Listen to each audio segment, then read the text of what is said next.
Welcome to Full Throttle Talk, the podcast where horsepower meets conversation. From supercars to classic legends, high revving tech to motorsport mayhem, we cover it all. Straight from the driver's seat, whether you're a gearhead, a racer, or just love the thrill of the open road, you're in the right place. Buckle up, hit the gas, and let's go full throttle into today's episode. Welcome back. This is Tim Harris with Full Throttle Talk. We have an absolutely packed show for all of you today. I'm not even going to tell you what the topics are. I'm going to keep you in suspense because we have so many fantastic topics. You guys don't know this, but we work on what our topics are going to be between each show. And let me tell you, we've picked out some really spectacular things to share with you today. So without any further delay, I want to welcome my friend Casey, Dave, and of course, Paul to the show. So guys, let's roll right in. What did you do in cars this week? What's the most special, fantastic, amazing thing that you did in cars this week? And we'll start with Paul. Okay, wow. Sorry, I was just organizing my screen really quick. Yeah, I lost my page. It shows all. Can you start with Casey? Yes, we'll start with Casey. Thank you. So Paul talked me into going to more cars and coffee events. But previous to doing that, I had a wonderful drive with my 964 on Friday. Probably the first time in just over a year of ownership that I absolutely fell in love with the car. Right road, right weather, no music. I put one of those cut bypass things on it, so where it was driving, it was just echoing off, and it just had that nice pinging 964 sound. It was fantastic. I put about 150 miles on it, got it up through my client's house on Saturday morning, and got in his 911 ST to go to the Porsche Club of America headquarters open house. And I will tell you that I did not want to get out of my 964. Whoa. The 911 ST, I'll put it this way. When I got in the car, it had 31 miles on it. When I got out of the car, it had 45 miles on it. And I'm a real big guy for mechanical sympathy when it comes to break-in, especially on a car that's not mine. So, it was very interesting. All of the automotive journalists complain about the flywheel. To me, it honestly felt more tame than like a 4-liter or GT3 RS 997 flywheel. It made some interesting mechanical kind of interesting noises, but it didn't have the traditional clatter that a lightweight flywheel does. So I'd love to report more on that, but honestly, since I didn't take it over 5,500 RPMs, I really can't comment on it other than the fact that once I got on my 964 and got into that thing, it felt huge. Well, are you referring to size at this point, or just back to what you were just talking about as far as mechanical? All the above. Yeah. It just you 964s have really tight cabins. You're close to the windows. You're really close to those thin A pillars as you are in old 911s, which is one of my favorite things. And I did not want to get out of my 911. Well, Did not want to get out of it. Every old 964 and every old 911 owner right now loves you. And I have the feeling PCA will make you not only the kumbaya for 997s, but now 964s as well. So Dave, what did you do? What was the most spectacular thing that happened in cars this week with you? Like Casey, I did another car event as well on the weekend. First or second Saturday every week is a place, Stuttgart Saturday. It's called. The Porsche dealer puts it on. And this time it was combined with another event. So there was a ton of people, great turnout of cars, and just all kinds of fantastic stuff always shows up to this event. I used it as an opportunity to shake down this car that I have behind me here. So I drove this down. This is the 88 slant nose Targa that I've been talking about. And we're finally kind of at a place where it's done and ready to go. This particular car has that interesting storied history that I told you about. It was a total loss at some point. And then over the last few years, we have been restoring it back to its former glory.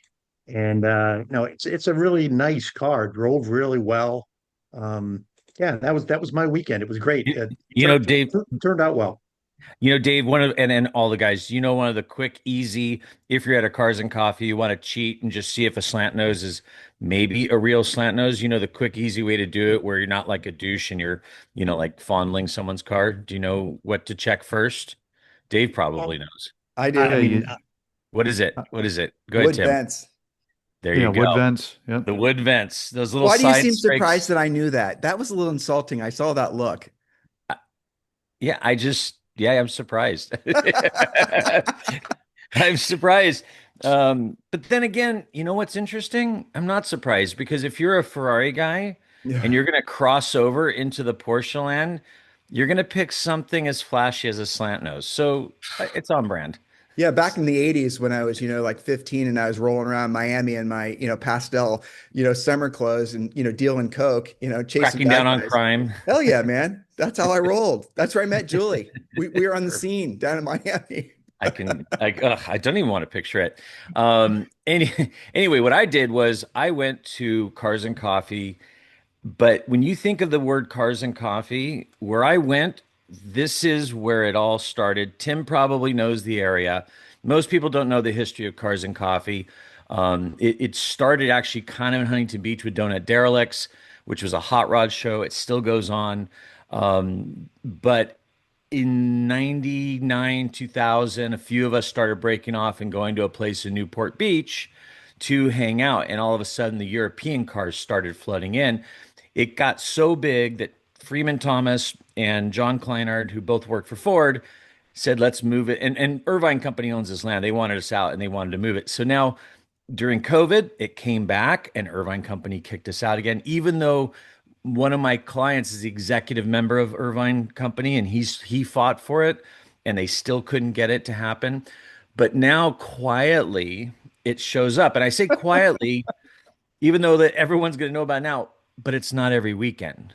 And people ask me when and where, and I don't even know. It's literally like this, knock on the door, swordfish. It's like the speakeasy of car, yeah, exactly. Yeah, Paul, but look, I have to point something out. You are, a dyed-in-the-wool Porsche guy, and you love taking digs at me because I love Ferraris. But I am seeing that in that picture, the Yes. picture that you put up that you admired the most were Ferraris. That's very telling, son.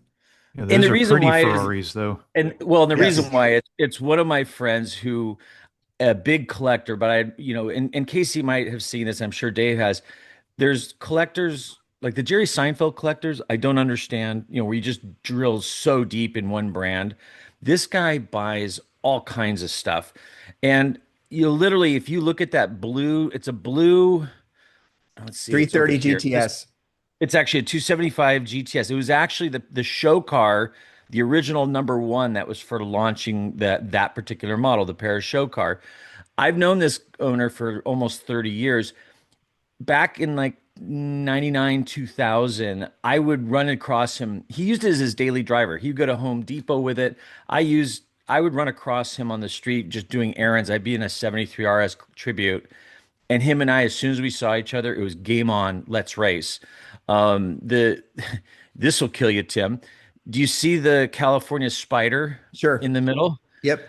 That is a original 250 GT short wheelbase that in 69 was converted to a California Spider by Ferrari. Wrap your head around that. A 250 GT short wheelbase Uh-huh.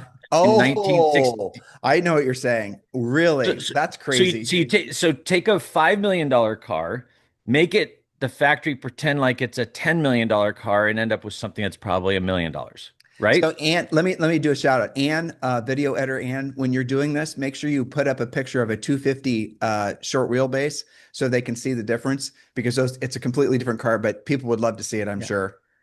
And then also the Daytona was a factory conversion post repairs. So there was stuff like this old Rolls Royce. You've got Triumph TR3, DB5, Tour de France Ferrari. Where was it? From a Gunther Works to a beautiful green Berlina Boxer that my friend just had restored to the Safari car. But then you got replica Spider. And actually, Tim, you would also another trivia question. How do you quickly tell a replica Spider You mean without like 356? yeah, sorry, replica 356 without like banging on the fenders to see if it's aluminum? Where are you going to stop asking me these dumb questions? Don't you think I know the I thickness, know you know the thickness of the glass, the thickness you can feel in the back. exactly. You don't even have to feel. You just look at the fender wells and if it's really thick. But But my Paul, yep. Paul, just for the record, I had an Intermechanica that you sold for me, I And remember. I love you that have to car. admit that Inter Mechanica was every bit as fun and cool to drive as the real It one. it was better because yours had air conditioning. Yeah, that's true. And actually, the girl I was dating at the time, we sold that car. We took a nice drive down to Del Mar, and I always tell my friends if I'm going to get a replica 356, I would get like an Intermechanica Roadster convertible D because it just, besides more usable, it doesn't even look weird. But this was my favorite car of the show. So get this, Umberto, who owns it, he is one of the top Italian mechanics. Like if you have a complicated Italian car, this is his daily driver he bought new, unmodified Mark IV Toyota Supra. That's got like 60,000 miles. It has survived two of his teenage sons from ever touching it. And, he's just he's the sweetest man. In fact, I'm trying to think if one of the pictures, that's next to the Ferrari Daytona between that and the Spider, the guy with the white hair next to the peach colored shirt. That's Umberto. Anyway, that's what I did. Yeah, So that was good. And you're right. That location for Cars and Coffee is insane. And the reason they run it off, you forget the omnipresent detail, is that above that shopping mall, which you guys can't see, is a massive, really, really beautiful subdivision. And those people don't want to be bothered at the crack of dawn on Sunday. That's the reason. and actually and you're right, Tim, and what kind of compounds that is when this show got really big and you could see it from PCH, all the Lamber Bros and just Chargers They would ruined it. see it, and then they would, it's a part of PCH where there's cars can go by at over 100 miles an hour, and they're just screaming by. Dave And and Casey, have you guys ever What been to that happens to neck of all the of them? woods? Have you guys ever been Oh there? yeah, sure. Absolutely. Looking Absolutely. over Yeah, I used to Crystal live in Cove, Southern looking over the California. Yep. yeah, Yeah. Yeah. It's so beautiful. And a real quick story I'll tell. And Casey might be able to bail me out on this one because I don't remember this guy's name. He's a car dealer that used to specialize in really, really crazy stuff and Ferraris in particular. And I think it was a 133, like one of the original Ferrari race cars when he left Alfa Romeo and made his own, started making his own cars. And Julie and I lived down in Laguna Beach and we left in our 996 GT3. And I see this way in the back on PCH. I see these strange shape and I figured he's going to Cars and Coffee too. So I slowed down and he caught up with me. And I don't remember this guy's name. I did buy a Ferrari sign from him in any event. So he was driving this car up from San Diego with his son. And he had found this car, and it was the one where you guys remember this in the news like 5, 10 years ago, maybe even 15 years, probably 20 years ago, where someone found he saw a chassis for sale. And then he said, shit, I know what that chassis is for. And then he kind of put everything together. It was that car. Well, in any event, that's the kind of stuff you would see back in the day. not Shaughnessy, is it? No, it wasn't Not Shaughnessy. Shaughnessy. He's in Costa Mesa. Yeah, Shaughnessy's in Costa Mesa. He's actually East Coast now, but yeah. Yeah. Well, in any event, so that was the kind of stuff you used to see back in the day when you were going to that Cars and Coffee, the coolest stuff that you could ever possibly imagine. And if you didn't love Southern California before, you loved it then. And that's a Volvo P1800. Mm. And it was Looks great. and it was one of I mean, this was a Cars and Coffee where I keep telling people quality, not quantity. There was maybe 35, 40 cars, but like you could spend an hour at each car. I mean, it just went on and on and on. So Hey, there you Dave, go. I got a question for you. So you Sure. are being honored and at the upcoming Luft because McGuire's has chosen our car and your company to have a display car there. So congratulations on that.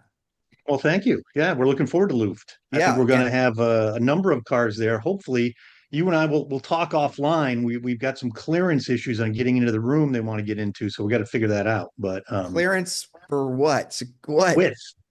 So if having never been to one, Tim, you're going to find that the way this is all set up is it's going to be a bunch of old buildings, and you would think, oh my gosh, they can't get cars, and it won't be like this line after line after line of cars. There'll be this whole curated thing, and you're walking around from building to building, and you'll turn a corner, and there'll be like one car, like up against a wall or against some beams, or it'll be posed kind of like this car is or something. Mm-hmm. And they use these old buildings and old rooms, and some of them will have weird entries and gates and wooden doors and things like that. And I guess McGuire's is getting set up inside of one of these little rooms, and there's a gate to get in the room that's only XYZ wide. So we're trying to kind of work through some logistics on the car. But I'm not I'm not understanding why I would need to participate in that conversation, because at the end of the day it fits or it doesn't. So I'll leave it up to well, no, you. it's But very true. It's just like Casey, like we're just going to determine whether You or not just we need to you put the just car on its side to shove it tilt in. it, tilt it a little bit, like you're a gonna have chair your going through a door. Yeah, talk yeah. Like you do on one of Dave, those yeah. thunderboats Talk to getting it down the Casey. freeway. He used to work at the dealership. You know he knows how to. I Well, hell, I They'll, dude, think they'll figure out how to get it in there. Dave, how many old 911s do you have on your property? Like 100? I mean, you 50. know how to do Yeah, it. there's probably 50 here right now. That's um incredible. I Yeah, Pirelli had me in their booth at one of the Luft events, and being on a sponsor like you are with McGuire's, I think is actually better than just getting into the show, because agreed. sponsors are paying a lot of money to be there. They've got usually a very cool location. Yep. So I've when I'm trying to get into a Luft event, I'm going to reach out to the sponsors first, what I do, and see if I could get my car in that way, just because it ends up being a better display. I So have a better Absolutely. idea. So anybody that's sponsoring an upcoming Luft event and they want to have the, all-star team from Full Throttle Talk be featured at one of your events to get people to come see whatever it is that you're schlepping, we're open. Message us in Instagram. So there you go. See, they're I'm so kind of excited to be referred to as schlepping. no. Well, that's true. No appearance fees yet. Well, we're No. on our way to appearance fees. So, I mean, I don't think we're ever getting appearance fees. Don't you look at the oh, camera to see what we look like? come on, Tim. Come on. You're looking pretty handsome Boom. today, I gotta Problem say. So, solved. Maybe Oh, Casey. He still has his youthfulness about it, but bro, appearance fees are off the table for us. The best we yeah. could hope. We're the bald and burnt crew. All right. All So right. we have so many good topics. Let's do Well, it. I didn't tell about you. Just said I'm not allowed to talk about what I did in cars. You're so what did you rude. do, Tim? What did you You do? live in an island. What could you have done? Yeah, drove Yeah. in circles. All right. Okay. F you to all of you. You're right. I didn't do shit. I just worked all week. All right. Let's go to the next topic. That's the truth, though. All right. Automotive news. What caught your eye? Dave, you go first. Well, I mean, there's obviously a lot always going on, and you guys have some other stuff to talk about. I just thought it was interesting. Yet another one of the major manufacturers has announced that they're completely pulling back on their EV plans. Stellantis specifically, yeah, woohoo, yippee! But they want to promote more. I think they're trying to get the Hemi back in the Dodges now, right? So they took all that stuff out. I'm not sure if that's a good thing or not, given something else we'll talk about later, because some of those are my least favorite cars on the road today. But Stellantis kind of moving away. I guess they were planning within a couple of years, Alfa Romeo was going to be all EV. I think they're pulling away from that. They're going to they're still going down the EV path, but they're going to push back into some of the V8, some of the high dollar cars. It's helping make them money. And, the Challengers, Chargers, that kind of stuff. Let me ask you guys a question. Let me ask you guys a question about that. Do you guys think it's more profitable for a manufacturer to make EVs than it is ICE-powered cars? Do you think which is more expensive to make, battery-powered cars or ICE-powered cars? I think right now it's probably battery, if not a very close tie. I think in the long run, when economies of scale, I think it's going to be ICE cars will be far more expensive and difficult, and more parts. But Definitely right more now it's parts for probably, sure, but the yeah. cost of all those batteries and things like I mean, I don't think there's a lot of margin in these EVs for these guys. And without the subsidies, I think the EV market continues to just go to shit. Right. Do you think the EV market's going to shit because there's no subsidies, or do you think the EV market's going to shit because EVs are shit? Yeah, I don't both. think the EV market's going to go to shit. I think it's going to You live in pause. California, Paul. You live in It's California. it's not even California. I'm not even thinking of California. It's thinking of the world, Europe. Europe is just marching. And I think that's gonna make it. I think between Europe and China, that's where the EV market is gonna continue to grow. Even though right now there's a pause and everyone's pulling back a bit, I just think unless something comes up remarkably better in terms of like alternative fuel, like I'm a big fan of alternative fuel also, Tim. I want that to happen. I would love for that. But like there's so many layers of complicated steps from infrastructure to the politics behind it.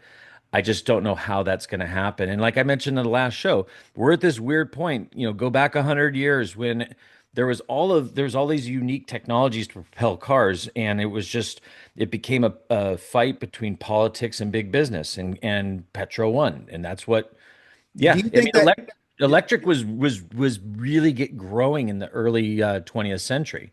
Mhm. And it didn't make sense to all the oil manufacturers that were drilling and pulling out tons of oil. They wanted internal combustion engines. It could have Well, easily been electric back then. Paul, let me interrupt you. So your premise is the reason that we are stuck with what we have is because of some big cabal of big business and government dictating what people are going to have, and it's not consumer demand. That's your premise? Yeah, absolutely. Dave, you have anything to say about that? My I conservative think the friend? problem here in the US is the infrastructure is just too complicated to build out. It's a much bigger place. And, to try to build out the infrastructure required, the investment in the infrastructure is required to make EVs really mainstream acceptable. It's just extremely expensive. Yeah, so that's my take. I mean, I do think that there was this whole, different administrations pushing EV versus ICE cars and whatnot, and things that are happening. But it's just a technology that still isn't there because you got to have the infrastructure there, and then it's just not. So it makes people unhappy in North America. Now, if Mr. you're Park, in, yep. go ahead, Mr. Tim. Parkin, what are you thinking? I think that there really is a place for it, and I hate to be a contrarian in this view, but I do believe that as a normal passenger type vehicle, um, such as, I hate to point out a Tesla because I'm not a big Tesla fan, but a Tesla Model 3 is a great car that gets around a lot of people and it seems to work in a lot of different areas. So there are, I think, reasons that these cars could work. I just don't see the real cross between people that enjoy the engagement of driving a sports car and then crossing that with electric mobility. I know that a lot of German to obtain that and trying to get that across, but I don't think it's necessarily checking all the boxes, and I think that's why you see a lot of pushback within enthusiast communities. I think, how many hypercars that tried to come out full EV were complete failures? Like Pininfarina came out with a gorgeous car. Yeah. Lotus. Did you guys remember the Lotus EV Yeah. that they announced at Quail like a few years ago? That car was shockingly beautiful. They sold like four of them. I So think, what you're saying, Casey, makes Jensen Button got one and like that was it. Yeah, hypercars for yeah. electric doesn't make sense except for what they're doing now, which is the smart thing about, like Porsche's doing with the hybrid is now they're becoming torque fill gaps. They're helping with, I mean, electric turbos is awesome. You get rid of turbo lag. I think the hypercars are finally figuring out that yes, people don't want a full electric hypercar, but there is some electric technology. I mean, I think most hypercars or most supercars and most sports cars are going to have supplemental power through batteries. Like at least for now, until something else comes up, because with all of the emission laws and CAFE standards across the world, they got to make more power. They got to make their cars better than the previous model. And I mean, we talked about last week with the new Turbo S. It got 11 more horsepower, but it did like 14 seconds a lap quicker on the Nürburgring.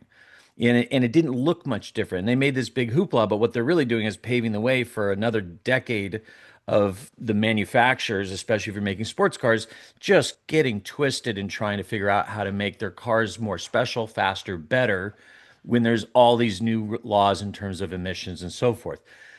What I'm saying about electric cars is I don't kind of like F-150 pickup trucks. They're ubiquitous with the United States. They're freaking everywhere. You go outside of the United States, you go to Europe, they don't exist. No one has pickup trucks. I think the markets will be somewhat isolated. North America is a very unique market. When I say North America, the United States is a unique market. I don't know. I think electric cars will be here for a long time, but they're going to be in metropolitan areas, like Los Exactly. Angeles, San Francisco, New York City, anywhere where it's impacted and it makes sense. I mean, Waymos now on the west side of LA are everywhere and they're amazing and they're perfect solution for that particular problem. I think infrastructure outside of these metropolitan areas from electric power make it ridiculous to have an electric car. And our fuel is still relatively inexpensive compared to Europe. So Europe is getting squeezed. The fuel's really expensive. They live in congested areas. I think their infrastructure is a little Why is the better. They fuel really expensive there, Paul? I'm guessing probably from taxes and all the other stuff that they do. Government manipulation, trying to control people's behavior to start buying EVs. That's why. Well, no. But before electric vehicles, 20 years ago, I remember reading in, car magazines where we're paying, $2 for a gallon of premium unleaded in California, and they're paying like $4 a liter. I mean, it's always been ridiculously expensive in Europe for fuel. And so yes, politics manipulated, but why? I don't know.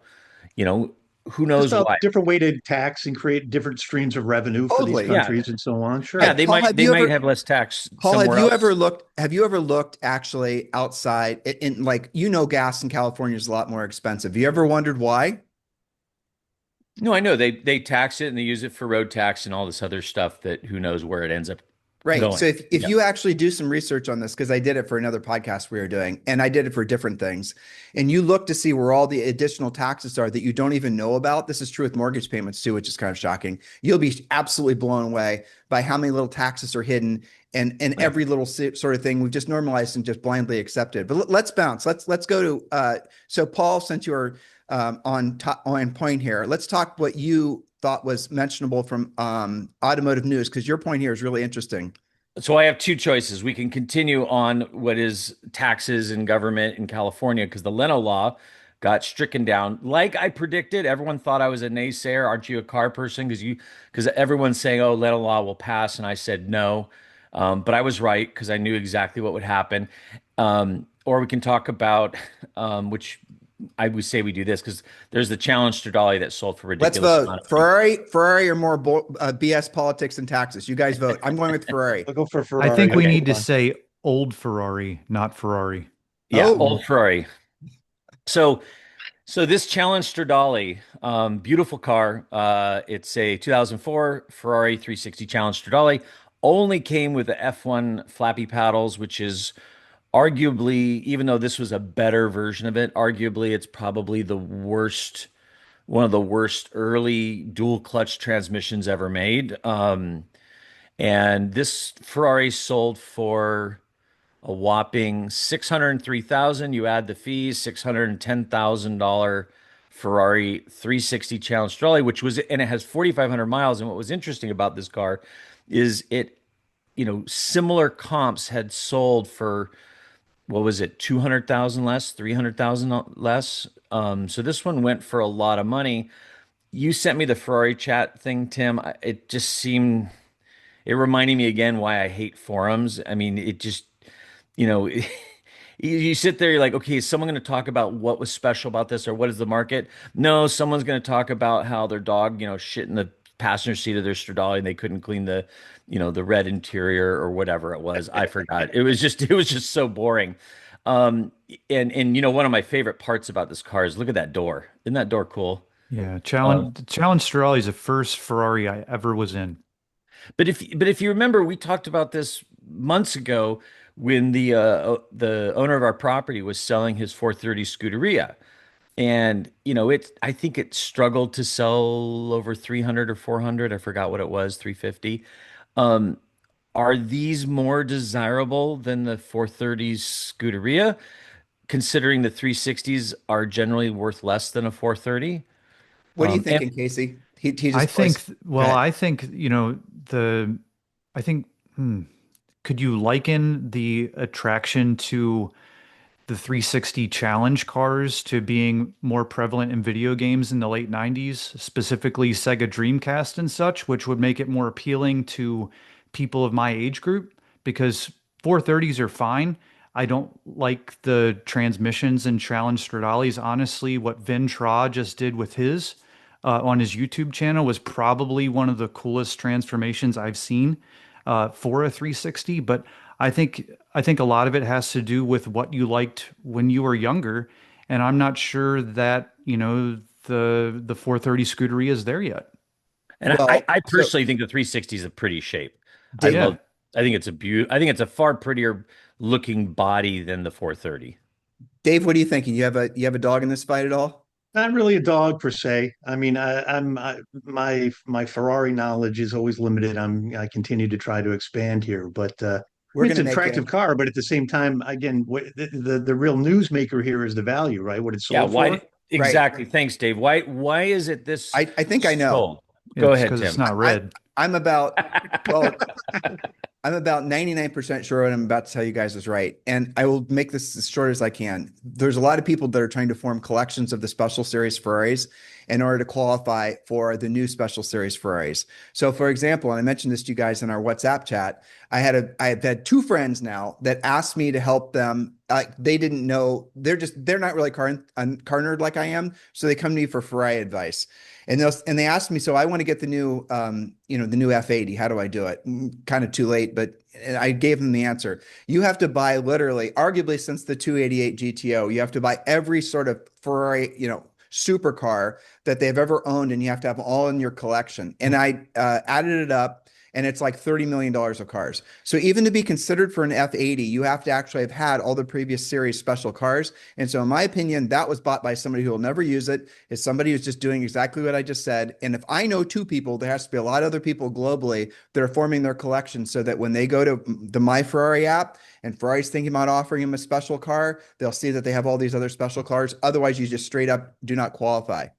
So what is the reason for that? Like, Here, because that's not benefiting Ferrari, meaning it's They're not like just the way raising the that they bar. play in They're just, Porsche. loyalty, Well, loyalty. Yep. raises the bar to make it super exclusive, that the only Yes. way you're going to get one is X. Yes. Yes. How does that helping Ferrari, I Let guess, me is my answer the question from a Ferrari's owner's perspective, right? So when Julie and I got our Pista, in order for us to qualify for our Pista, we had to have one of every new of the current generation cars, either in our garage or on order, which we did That do. part I get. Okay. Now what's That part I happened get. since then? That was like 2017, 2018. Now, since then, they've upped the ante even more. So they're going to keep on it because there's more people that can afford these really nice, Ferraris, and there's more people globally that want to play the game. And so they're making the standards higher and higher and higher. And that's what they're going to keep doing until people cry uncle. But I got news for you. There's no sign that anyone's crying uncle. And I None. think part of it is just a legacy. I mean, Enzo was always about loyalty, and even though he's been dead, nearly 3 decades, it still prevails that there's this, and I think it's also an Italian culture thing. It's a Ferrari culture thing that will always prevail. This loyalty to the brand. Now, Tim, your hypothesis of why it was purchased makes sense, and I think that might be it. But if it is it, it's only a small part of it, and you'll see this if hopefully we get to the auction results today, which I think we need to.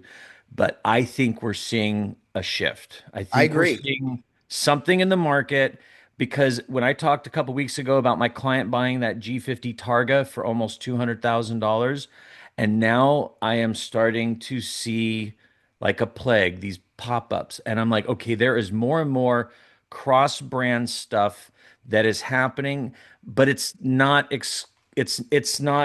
across the board. It is very niche. Certain years, I think the young timer generation, which we can argue, is it 90s and newer, is it 2000s and newer, but I would, or late 80s and newer, who knows? But I think the young X-Gen and millennial and newer are starting to buy some of these cars that, like Casey mentioned, were, Tim, Dave, you and I, we all had poster cars. Posters don't exist anymore. These people had wallpaper cars, had video game cars, and that's what's happening. So automotive news from my perspective, and I would really like to hear from Casey for my second example. But did you guys see the new Audi TT? What did you think of it? Dave, you first. Did you see a picture of it? It looks like something you. I have. I mean, it kind of looked like, I mean, you could see at least it had some tie to the original car, shape and size wise and whatnot. I could see the evolution of that. I haven't dug in. I've only seen that kind of that one rendering or picture that I've seen, but those were great cars. I mean, they still are great cars. The older ones. I'm a particular fan of the interiors of some of those older TTs as well. So I'm I'm reading curious to between. see what they do with the new ones. I'm reading between the lines. You really didn't like it. You like the old ones better. That's what I kind of just. Well, I mean, some of the stuff that they keep doing right now, again, it's just a little too, and I'm sort of stuck in my ways, like in these nice round lines behind me here. I I'm agree. not as big a fan of the sharper lines. I mean, the TT always had this kind of rounded look. I thought it was a great car. Well, it's a Freeman But Thomas design, the original TT, and I know Freeman casually, and Paul knows him personally. And the Freeman Thomas stuff, you guys think of an ugly Freeman Thomas car? No, you cannot. Casey, what do you think of the new TT? So, you know, I'm Audi bums me out. A lot of the things I'm going to talk about today are Audi related and kind of why I think there are wonderful Audis. Actually, I'll get to it when we get to mine, but Paul and I both know a gentleman that was part of the design team on that car. And I really want I want Audi to be great. I want them to be a wonderful manufacturer of what they used to be. And that car kind of looked like that Jaguar thing, but smaller. Agreed. Exactly. And there's a few other, have you guys noticed? I think there's a few other car designs, like prototypes that have that Jaguar weird. I mean, it's almost like a mandolin kitchen device on the front. Yep. Like it's ready to like shave tomatoes really thin or whatever. Like there was another manufacturer that had another design concept, and it had that same weird Jaguar blocky front end with big vertical vents. And I wish I could remember what it was. And what worries me is, are we in this, like, remember when Bangle came up with a Bangle butt and then other manufacturers go, oh, we should do that too. And it's like, just because a big manufacturer is doing something. Let me ask you a question about that though, because you're really touching on something that was I find fascinating because the new Ferrari, damn, I don't remember the numbers. I remember the name, the new Testarossa, right?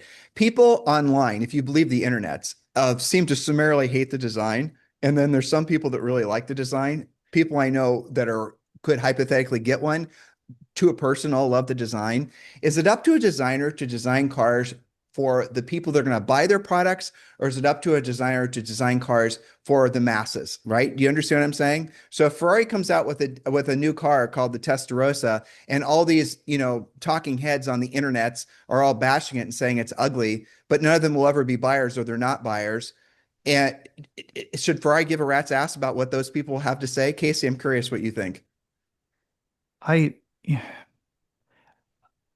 so going back to what we were talking about, I think it's almost like an Art Deco Renaissance. But with the Ferrari thing, Tim, I'm not honestly sure I have a real opinion. I That's think I cool. have to trust you regarding the Ferrari thing because I don't understand it. I understand the things that people had to do to buy Porsches, not necessarily where I worked, but the Ferrari thing doesn't make sense to me. I I don't I totally don't understand. understand it. And I respect your saying that you're not game for the question. But I have, but the question, I guess, Tim. So if you don't like, I get you're a loyal Ferrari person. You're the guy that, I mean, they could come out with a roll of toilet paper on three wheels or four wheels, and there'd be Ferrari guys that want They to did. buy It's that called the car because Ferrari Testarossa. It just came out. but but if the car Jab. is not fundamentally attractive, if by and large people don't like the appearance of but the so, but, car, but you're making my point. This is what Dave, you and I are always connected mentally in what we're thinking. I've noticed that. apparently, I guess. So We you are. say so, Tim. Well, it's because Dave, I'm not sure it's up to the masses to decide what they're going to like. I think the designers are actually paid shit tons of money to predict what we're going to want. And it's kind of, and it goes back to a Steve Jobs quote, never ask your customer what they want, tell them what they're going to get, and then they're going to have Yeah. it. And I think really, really, really good design is like that. And I'll go as far as to say, I'll criticize, we were just talking about the TT, right? And you were making a lot of great comments about that. And maybe the designers are right about what we're going to like, and we're just too much of ignoramuses to have any dial in or emotional. That's not our jam. But 6 months, 12 months from now, we'll all love it. Who knows? There's certain cars like that for sure. Like that you see originally and you go, oh God, I really don't like that. But then over time it sort of grows on you, Isn't that right? I mean, crazy? Yep. I, And I Corvettes are don't the think that exact opposite. yeah, well, the BMWs from the mid 2000s and so on. A lot of that stuff people did not like initially, and to some extent it's grown. In other cases, it hasn't. I think BMW is a perfect example where if you followed their design ethos, I mean, they walked themselves right out of mainstream with some of the wacky shit they were doing with the front grills and all that stuff that people absolutely hate and won't buy those cars.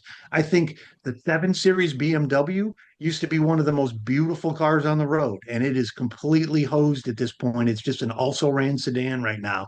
Um, so, but Casey, Well, That was my two The cents. original Audi TT was a big swing, right? They called it like that Bauhaus design. You know, they kept harkening back to that. It had a new interior, those sorts of things.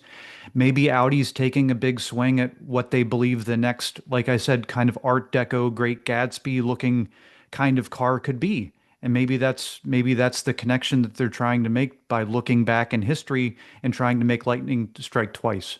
Did you guys know that paint manufacturers for automobile paint manufacturers get together and they decide basically what colors we're going to like before we tell them Sure. what colors we like? Yep. So we're all basically dummies in essence. Yes. We're following around you, especially Paul. I mean, when I said dummy, I looked right at you. Yeah, we are lemmings, and you know We are. it's the same way and by the way, it's tied into the clothing industry, anything design related. Automotive manufacturing so hard because it's so expensive and it takes so long. I mean, think about it. The designs that we're looking at now, or what they're thinking about now, and even stuff we're not seeing, is they have to plan for production in like a decade. And they have to guess in a decade what the trends will be. So yes, Tim, you're right. You got to push it that way. And going back to you, Dave, I was listening to one of my friends who's an automotive journalist, and he was talking kind of behind the scenes about an interview with BMW. And he's like, "What the fuck? Like we love BMW. You guys are making it so hard for us to love you." And they just said, "Look, that's not who you are not our customers. You're not buying the newest BMW. You're buying the 10-year-old BMW, the 20-year-old BMW. That's lovely. We appreciate the heritage, but we don't give a shit, basically. What we care about is today's buyer. And today's buyers, they're buying it. Did you They're, guys they're hear, Paul? The Did you BMW. hear, they designed Go that ahead, big Paul. ass grill for Chinese buyers? Did you guys hear that? You Yep, read that? yep, absolutely. And that's so going back to what you said, Tim, absolutely. They're not building it for the masses. They're building it, they have one goal, sell cars, sell as many cars as they can produce. And they'll design, and by the way, the design on the outside is mattering less than the UI on the inside in the end of the day for those buyers. Oh, definitely. I don't know. That's a definitely great question right there. There's a whole rabbit hole we can go down because I want to know why people pick certain cars. Like, what is the reason that?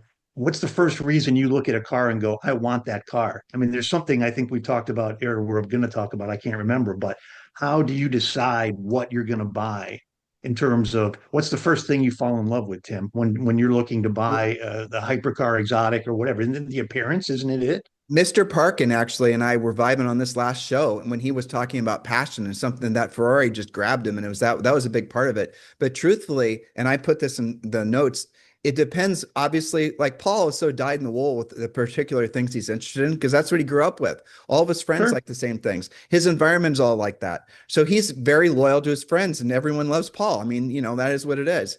And so for him to feel like he's developing, and I'm just projecting here, but for him to develop any sincere interest in anything outside of his little wheelhouse probably makes him feel uncomfortable, like he's being disloyal. But you roll up. No, I'm So just let's. stubborn. Well, There's but there's cars that part I of would that. look at like a new model of Porsche. Let's just talk about whether SUV, whatever the case. You roll up on that, you better like the way it looks, or you're just going to walk by. I don't like this the way this looks, the front end of it, what they've Well, it's done, pictures too, these right? choices. Yeah, go ahead, Casey. So, like what I was talking about earlier with those Teslas and generic move around cars for just appliance cars, they're not made for people like us. The brand new Cayenne is not made for people like us. I mean, and we just have to wrap our head around it that it's great that, and the reason why the Cayenne came out in the first place is so that Paul could get more 996 GT3s, or they could develop the 996 GT3 RS so that they could, they had the opportunity to take the LMP 2000 to Le Mans, but no, they didn't. They brought out the Cayenne, and then eventually they put that drivetrain in a Carrera GT. I mean, that's what they have to do. They have to make money in order to make interesting things like Dave's GT3 RS that's inbound. It's just Yeah, how it is. for Yeah, sure. Not inbound we yet. think we're a big deal. And the end of the day, we're just this tiny little microcosm. And the majority of these auto manufacturers' clients, they're shopping for cars on Consumer Reports. They're shopping cars for the badge. They're not shopping the cars because the silhouette is striking. They just don't care, sadly. Man, I guess maybe I'm just brainwashed or whatever, but the car better look good to me. I better speak to me. It doesn't matter if it's an SUV or a truck or whatever. If it You're a looks car like guy. shit, I'm not You're buying it. yeah, you're Yeah, just like but the rest of us, any Well, Dave. but any would you buy a car that didn't look good but drove amazing? I would. Probably. I no, would. I I've had wouldn't. some ugly ass cars. Yeah, Same. that Isuzu Impulse. I Ariel wouldn't. Atom. I had an Ariel Atom. That's not a good looking car. It isn't. It's There barely a I've owned car. plenty of ugly cars, but I wouldn't. If it's got to speak to me that way first, right? When I'm in it, it's got to speak to me that I'm in it and I'm enjoying the look and I'm enjoying the drive. I'm enjoying all of it. There's obviously situations where there's awesome looking cars that drive like crap, and that's maybe more of a reason people will still buy those cars and live with them for a while because that's the thing that's pulling them in to begin with is that appearance and what that car's like. But it might be uncomfortable to sit in. It might be too wonky on the road as far as acceleration or braking or all those things. But you buy the car for the looks, in my opinion. I mean, I think 100%. Yeah. yeah. Well, so I was going to talk, Casey, you and I can talk about the Porsche Macan RC1 maybe on the next pod so we can move on to the next topic because it's more fun. Do you guys have Can I interject real quick? I didn't get Yes, to sir. my news. It'll take one Sure. second. No So problem. I started working with a new client this week that has some really significant and historic Audis, which got me onto this idea of I want Audis to be great. There's a great article in the new Grassroots Motorsports about the 2000, 2001, 2002 um, Speed World Challenge GT class Audi S4 being driven by Randy Popst at Monterey Reunion recently. I don't have much to talk about regarding that, but go check out the article. It's really good. To me, that's as good as Audis ever were the B5 series. So anyway, on to the next one. Go check out that article. Well, just to you, so in case you guys don't know it, Casey takes care of personally some of the coolest car collections that I've ever seen before. And so the stuff he shows us that he's not allowed or not supposed to, or really is too much of a gentleman to show on the podcast. When you see some of the cars this guy takes after, it's mind blowing. So if you have a collection and you want someone to really take after it, Casey's your guy. His connection all of his information is down below. And he also does a great job reselling cars. You're a bat guy now, right? Yep. Yeah, I just Congratulations. signed off on another one this morning. And real quick, I can show the one behind me. This is one of the gentleman's cars that I was working with this week. That is a one family owned C5 RS6 in Nagaro blue. Never seen it before. Have you guys? You ever seen that? No, Yeah. not Nagaro What blue year for is that that, car. Casey? It's Yeah. That looks like a Euro early car too? early no, it was delivered originally to Minnesota, early 2000s, but the gentleman did some it's been refinished. This client and I got Nagaro Blue approved for the paint to sample list for Porsche back in 2017. So if you order Nagaro Blue Porsche, that's why. This car, the cool thing about it that many people won't notice is a lot of these C5 RS6s have traditionally bump stops on the doors, like, where you open the door and it's got those rubber things on. These are actually all-road doors. So the guy really goes to extra lengths to make the cars Wow. really cool. That's amazing. Yeah. So that's your customer that did all that updating and hot Well, rod? he has teams of people that work. We're actually going to work through a B5 RS4 that we can talk through on a different podcast. But next time, I want you to show that RS6 Avant in that really cool color that you showed us in WhatsApp. That would be awesome. I The can, I'll, RS4, RS6. Sorry, RS6. Yeah. Wasn't yeah, it? the purple one behind it. I'll work Yeah. on getting that picture pulled up. Oh, the new one. I was frothing over the B5 RS4, which was it was like holy grail. I mean, they would kind of sneak in from Canada for a little bit, and I remember back then I had a B5 S4 Avant that was like, 30 grand 1 year old CPO, and those were still over 100. And now, what are they, 250 for an RS4 Avant or more, 300? Are they really? Yep. Wow. They're really Yeah. We'll talk about that on the next one. Let's But do I'll it. pull up this purple one for you, Tim. Thank you, sir. All right, so let's go on to the next. Well, for the viewers too, let's go on to the next segment. If you could only have one modern Porsche supercar, only one, Paul. I'm looking at your notes. Which would it be? What? Paul's Which? always cheating. He is. I know. Which would it be, and why? And we're gonna make Paul go last. That way, he can't repeat what you guys said. Actually, since you put that gorgeous, those are That is killer. That is killer. Look at that. That is gorgeous. But the cool thing is that the wheels on Wow. that car, the factory wheels are like, I think they're like 65 pounds each. Like they're huge. The Holy weight of cow. them's insane.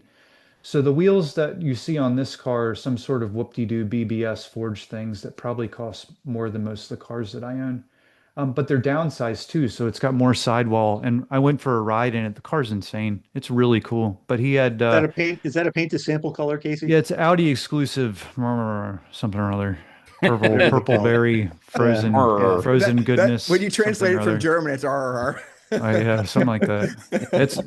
It's guy's got super cool taste, and I could talk about his collection for. I've sold him a bunch of Porsches over the years, and cool dude. So we'll Speaking talk of about him more later. Speaking of super cool taste, have you guys ever noticed the cars that Graham Rahal puts for sale?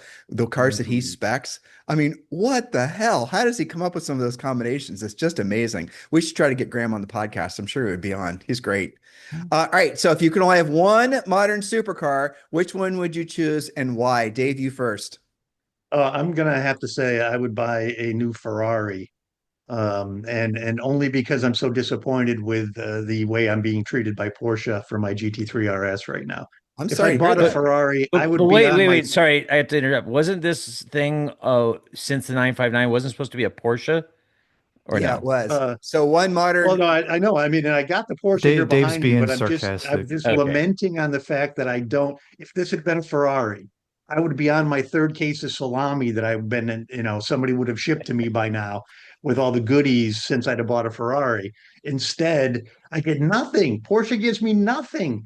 You have this app, this silly app that's trying to tell me where this car is, and I see nothing. It's there sitting there on number four still out of seven or eight of these numbers. It's supposed to be on its way to here and there and now. And all I have is this little app to follow along. I'm very upset by it. So All right, you're that's just my getting bitch, Porsche. If you're listening, Porsche, send me a salami. you're That's what I getting want, you're getting Spatzel. you're getting marked in my Some, full throttle talk notes as being a deviant for not following instructions for answering the questions. okay, well, I'm glad. I'm I'm being so exiled glad. apparently, but this is the car. Obviously, a GT3 RS. How could I pick anything else? I've ordered one. This has got to be the car. So, I mean, I don't think I need the car speaks for itself. GT silver, white sock package, lightweight buckets, nose lift, all your basic options. This is going to be a fantastic car to tool around. I'll never, obviously, probably rip it to the total extent of its capabilities, but it's still an amazing driving machine that I'm looking forward to getting behind the wheel of. The Stuttgart sideshow special. Well, Hey, but arguably, and I think you guys would agree, perhaps at list the best modern, whatever the hell you want to call it, car, supercar, yeah, whatever, available. Would you guys agree? Yeah. I mean, for the it's money, just freaking. absolutely, right? I mean, how can you beat it? You can't. You just can't. It's incredible. All right, so Casey, you're next. If you can Oh only have man, one modern Porsche supercar, and you're that, stretching the definition of modern, I see, but that's fine. no, you said post 959. I So did. this car came out in 2000, or sorry, 92, 93. The car behind me is a Dower 962 street car that was created for the Sultan of Brunei. We could go that route, or we could go with the Chupin 962 as well. I'd be happy with either of them. Or you could do a 962 that you could drive on the street because I do know that people that do that. So any version of 962 that's been street converted, you would win any cars and coffee unless you showed up in a GT1. But GT1s, Porsche made those. So these are cooler because these were made in some guy's garage in Germany. Okay, Casey listed three cars there. He's Nope. I penalized. said I said street version 962. You pick your Yeah. flavor. I don't care. So Okay, viewers, fair enough. in case you're not noticing, after the last podcast, we ran 2 hours. All three of these clowns messaged me saying we need to make the show shorter. We need to have fewer questions. And I said, no, you guys just need to yammer less and follow instructions. And now you're seeing what the problem is. I'm the one hurting cats here. I'm the one being abused by my friends. All right. Yes. You're still going last, Paul. Nope. I'm fine. Save the best for last. I'm good. Oh boy. All right. So in my opinion, and I thought about this actually, since it was my question, I thought about it a lot. I would get a Carrera GT V10 from the scrapped Le Mans program, 612 horsepower, manual transmission. But exactly. Thank you, Dave, for supporting me on this one. And but That's Porsche from Ray Hall's page, by the way, I think. Oh, you know what? Then that's the car actually that I was looking at. I believe that car was sent back to Porsche and redone to Yeah, the oak new. green. Yeah, You're right. exactly. That one is the green one. I apologize. You're Yep. right. That Yeah, that isn't. but isn't That that? is But maybe. that was Yeah. the other point I wrote down is that you could send that. Honestly, guys, look at the picture of that. If you're not on YouTube, I'm sorry that you're not on YouTube, but when you see these cars, I know the 918 is cool. I know all these other things are amazing, but I just can't imagine a shape more beautiful than that. Beautiful, not necessarily, Ferrari beautiful, but beautiful nonetheless. That's just my opinion. So that's what I would get for sure. Yep. All right. And that's a good choice because I think what makes that car really neat is the fact that now Carrera GTs, when we were there in Germany, we started seeing several of them there getting recommissioned. And by the way, BMW is doing the same thing with Z8s, same era. Whoa. So we were Seriously? yeah, we were at BMW Classic. They had like, I don't know, 9 or 10 Z8s. And she says we just have a flood of Z8s getting anywhere from service to refurbished to completely redone, new color, later modern colors. They were doing a Z8, I think, in Phoenix yellow. Do Imagine you, that. do you guys, Casey and Dave, do you guys know anything, or even Paul, do you guys know anything about Z8s? Have you ever, I I Sure. look after Yeah. four of them I mean, Yeah. and a Z We and an we've done plenty of Alpina. upholstery work on them. They Actually, all fail in certain places that we have to yeah. fix. Yeah, Yeah, absolutely. the door pockets fall off. But no, the I actually like the Alpina a lot. I think it's a great car. It's got a lot of torque. It's really easy to drive. The stick normal ones are really good cars too. well, would you guys agree that for mid 200s, that car probably has some room to run as far as uniqueness goes? I I don't think remember how many of Sure. those they made, but damn, those are Sure. gorgeous. yeah, Pretty I think car. I think in the long term they'll be a collectible, but they'll always be on the coattails of Porsches and For Ferraris in sure. terms of collectible. So Yep. So saving best for last. And I thought really hard about this. I did have another car. It was originally my first thought, paint to sample 918 Spider. But then I thought really hard about this. Let me ask you guys, when was the last time, not in a museum, but like at a Cars and Coffee or on the street, did you see a 997.2 GT2 RS? Can you even think about the last time you saw one in Monterey, Tim? Did you see not at auction, not just rolling around a 997.2 GT2 RS? I I mean, mean, maybe you're right. Very few. If I saw any, I, I never, even here in Southern California, even at that, bougie Cars and Coffee, I never see them. And they made 500, not a lot. But still, you would think here in Southern California or at Monterey Car Week, you would see them. And going a step further, they made a handful of paint to samples, like this one in Porsche Racing Green, I think, or I forgot what exactly the color was. I think it's in Europe. It's floating around.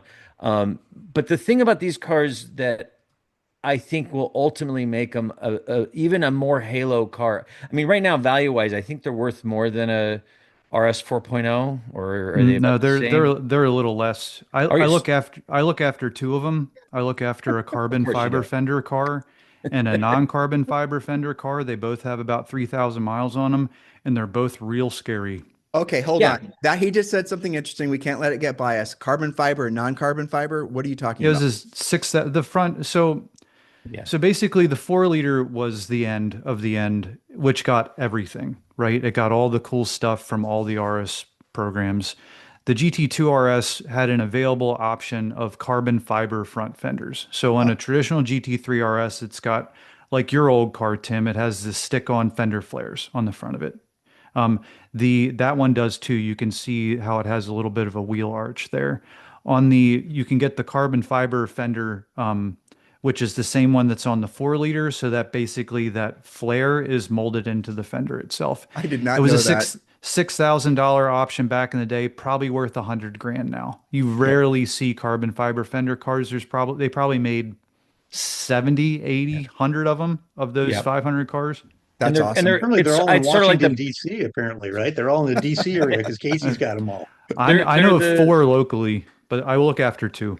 they're kind of like the precursor to the Weissach package. I mean, essentially. And what's cool about these is it's Metzger engine. It's the last turbo, manual transmission Metzger engine widow killer, like Widowmaker, whatever. Like this, I think is the final scary, truly scary car from Porsche. And after that, I mean, how much? What was the horsepower in these? 600, five Six fifty, something. six I've got a something? funny story to interject, Paul. When these came out, as a Porsche dealership, we got allocated one. We could either get a 2011 Speedster or GT2 RS. And we did something that made Porsche really angry. Guy called me up, said, I want to buy this car, but I don't want to buy it from you. I buy all my cars from this other dealership. So the other dealership was relatively local. It was still in our region. And the other dealership said, what do you need to give us the allocation for this car? Because we didn't get one.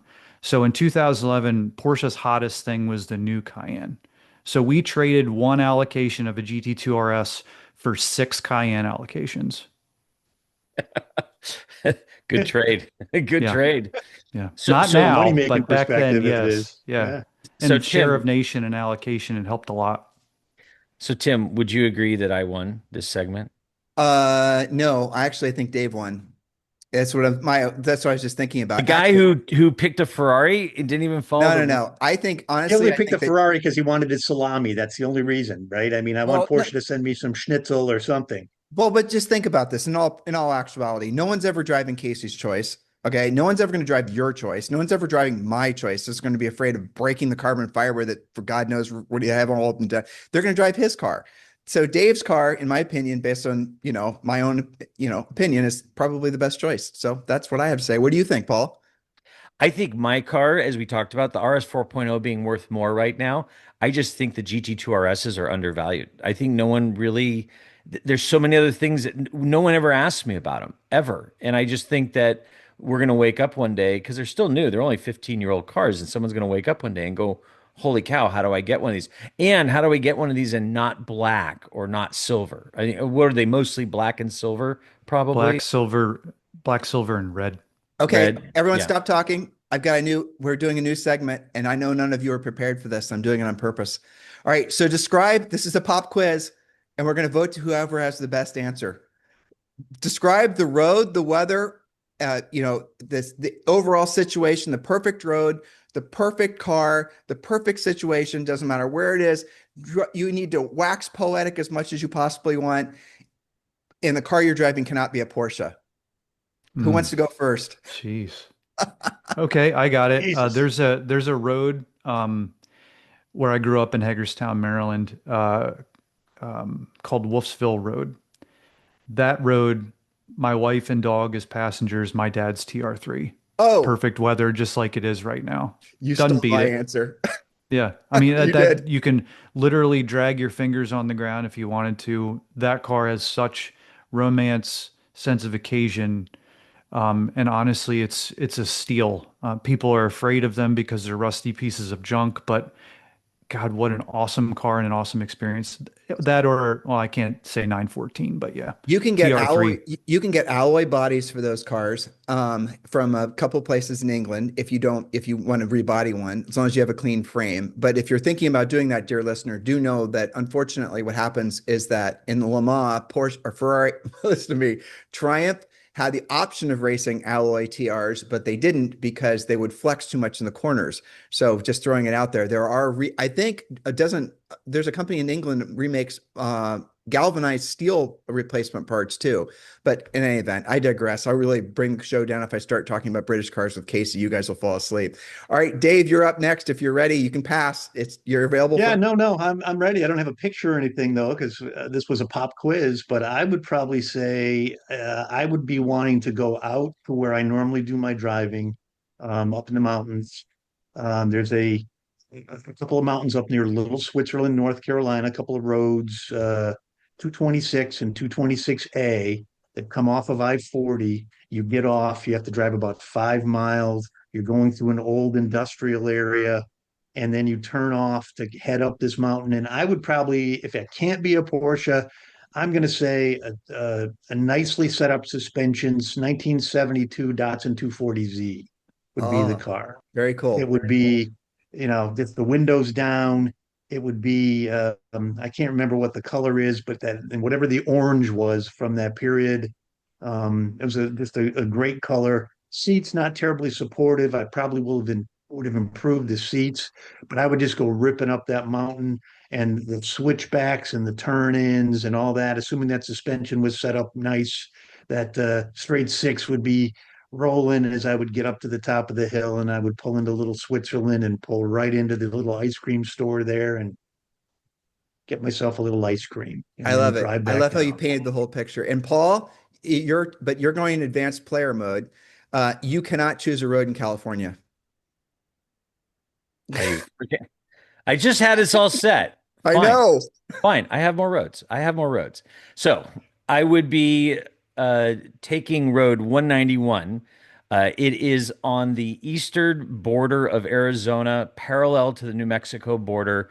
I mean, literally maybe a stone's throw from New Mexico. It's out of Alpine, Arizona, and you head south and you end up, I think I mentioned it before, it used to be called Highway 666, and they changed the name. Yes, because there were some deaths on the road, but there was deaths on lots of road, but mostly because people were stealing the signs, obviously. So they changed it to Highway 191, boring name. And it ends up, I think it starts, I mean, 191 goes all the way up to, I think, Canada. But when you look on a map at 191 in Arizona, you go from Alpine and it ends up in the largest copper mine in the world in southern Arizona. And it is 75 miles of turns. And the car, my first thought was Lotus Elise. And if I was in California, Lotus Elise with the top off on Highway 36. What year? Glor- Old or new? What it vintage? would be like 2007, Ah, 8, 9, something like that. But because of this road, 191, and having been on it, I would pick a BMW E30 M3 Sport Evo because Sport Evo is the top of the line E30, the homologated car. It wasn't as wacky as the Mercedes Evo with the giant wings. It was fairly subtle. They only came in red or black, but there was so much. And I've sold one of these cars, and I drove it on Angeles Crest the whole way on Angeles Crest. And when I drove it, and I'm kind of a person that wants to love E30 M3s, but the US E30 M3s are absolute boring dog shit. And I drove that car and I was blown away. I was like, this is the car that we should have got. I think it's the car the engineers at BMW wanted to build. It says it's 250 horsepower. Our anemic ones were like 175. There's no way it's 250 horsepower. It's got torque everywhere. It's got low end grunt. It's got horsepower. And have you guys all driven an E30 M3? Mhm. Long time ago. We all agree they are insanely balanced. They are wonderful handling cars. They just lack power. This is enough power without getting scary. And that road 191 is 80 miles of anything from the tightest twisties. You have elevation gains of over 8,000 feet and drops. And the balance of an E30 M3 would be glorious. And if the doctor says, okay, I will be on that road in a month's time, you will be I will be in an Ooh. SUV. 100%. Yeah, well, you Will you will be be. behind the wheel too, Paul? And to finish off Dave's thing, when you finish this as a victory, you end up in the mining town called Morenci, Arizona. And they have this the most Mel's Diner, greasy spoon, Highway 66 roadside diner called the Miner's Diner, where you will be literally like an alien in there because everyone in there are miners. And you just come in there and you get a cup of coffee in those old coffee cups. You get a grumpy waitress. You get grits and whatever. Speaking of aliens, have Perfect. you guys ever driven to Area 51 by chance? Yeah. I mean, Oh, We did that in 2021. I'll tell you guys a real quick story. We are in our RS6 Avant, which we still have, and we drove to, Area 51. And so we're in this museum, and the museum's got all these, you remember it, so it's really kind of an interesting tourist trappy thing. And we're looking at all these aliens and looking at all these bodies and all the rest of it. And some people, by the way, don't think those are actually fake. They think those are real alien bodies and that they're just kind of, gaslighting us. Who knows? Not that I listen to creepy alien podcasts, but I'll tell you though, and I mean this with as much respect as I can muster, even though the aliens were creepy looking, the people that were there visiting it were creepier looking than the displays. True. I, I perfect. went, I went through it with Julie and I pulled her off the side and she was with Zoe looking at all these things. I said, Julie, stop looking there. Look there. What do you see? And then we left. Okay. Smart. I haven't been to that particular spot, but it sounds interesting. So my perfect road, perfect car would be flying into Rome, picking up not an Amalfi, but a Ferrari Roma Spider with Julie, Zoe's at summer camp someplace. She doesn't like, she's not a car person yet. I'm doing my best.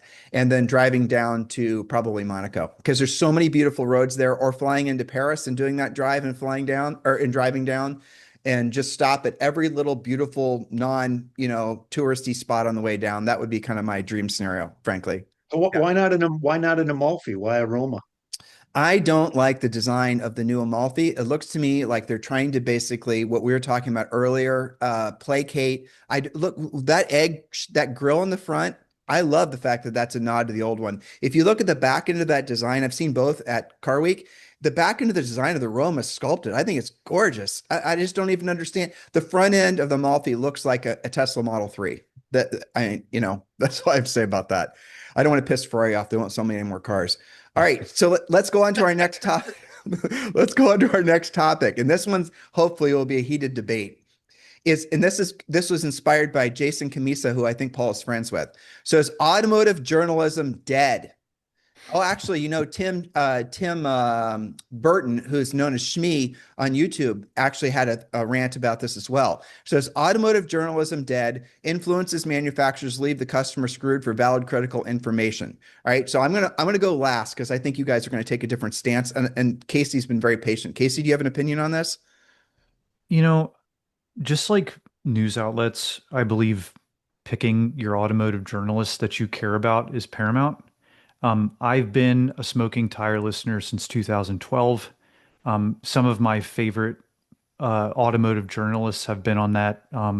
People who Paul is friends with, Matt and Zach, Jeff Glucker, Chris Harris has been on there before. But honestly, the picture I have behind me is something that I watched this morning in preparation for this to celebrate Paul in his decision, which was probably the right one. But, Harry Metcalf put out a video this morning about his, who was a great automotive journalist that wrote for Evo for years. He started did a video. Yep. He did a video on a GT2 RS, and it was awesome. And it brought back what I believe is the more important things, which is talking more so about engineering and passion than it is about stuff that's flashy and stuff that appeals to like the kind of folks that you are around at Car Week, Tim. Like that stuff doesn't, I don't look at TikTok.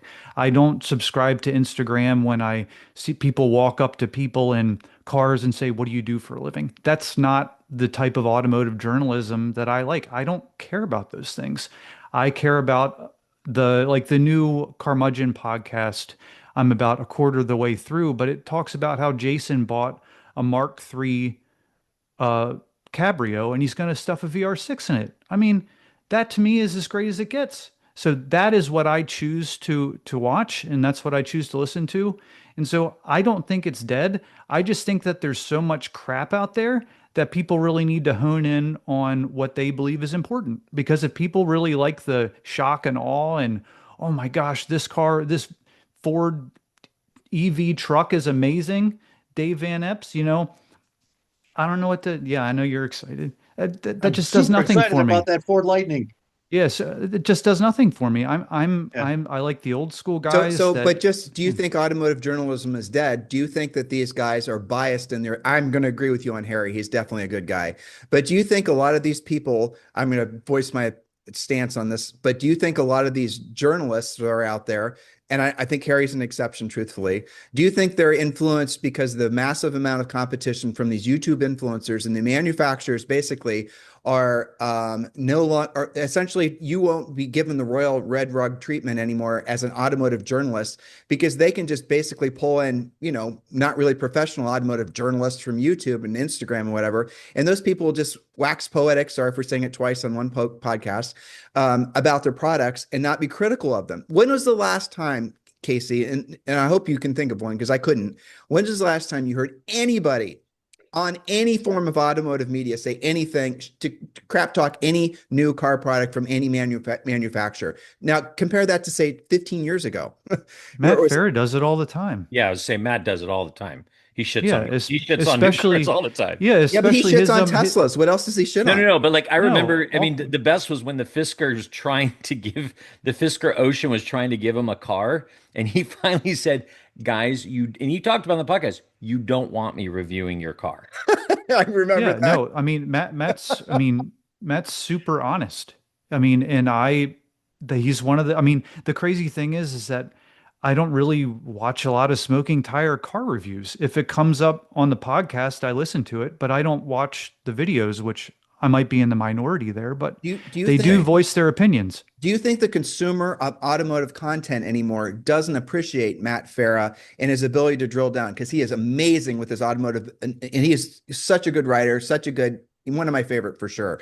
Do you think that the consumer that the industry is trying to appeal to, we've been talking about this on every show, doesn't give a shit about the drill down? I don't think a lot of people anymore care.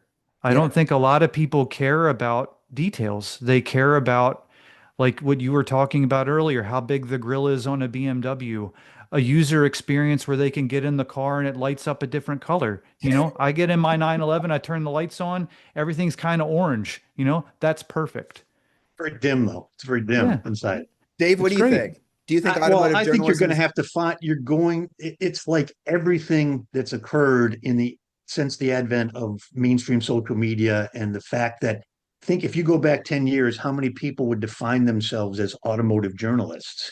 I guarantee it is a much smaller segment of the population than it is today because now with a camera and a microphone, everybody can be an automotive journalist. Everybody's got an opinion. And I agree with what you're saying, though, Tim, and partly is because I think that that's a tough business. Be an automotive journalist. How many rich automotive journalists do you know, right? I mean, it's not the kind of thing where you're going to make a giant living being an automotive journalist. You're going to have some fun. You're going to get taken to some great places. But if you're not going to shoot the golden goose, right? If you're getting flown around by Ferrari or BMW or Audi or Porsche someplace, you've got to be very careful. It's like the movie reviewers. It's the same idea. You got to be careful. It's a delicate balance.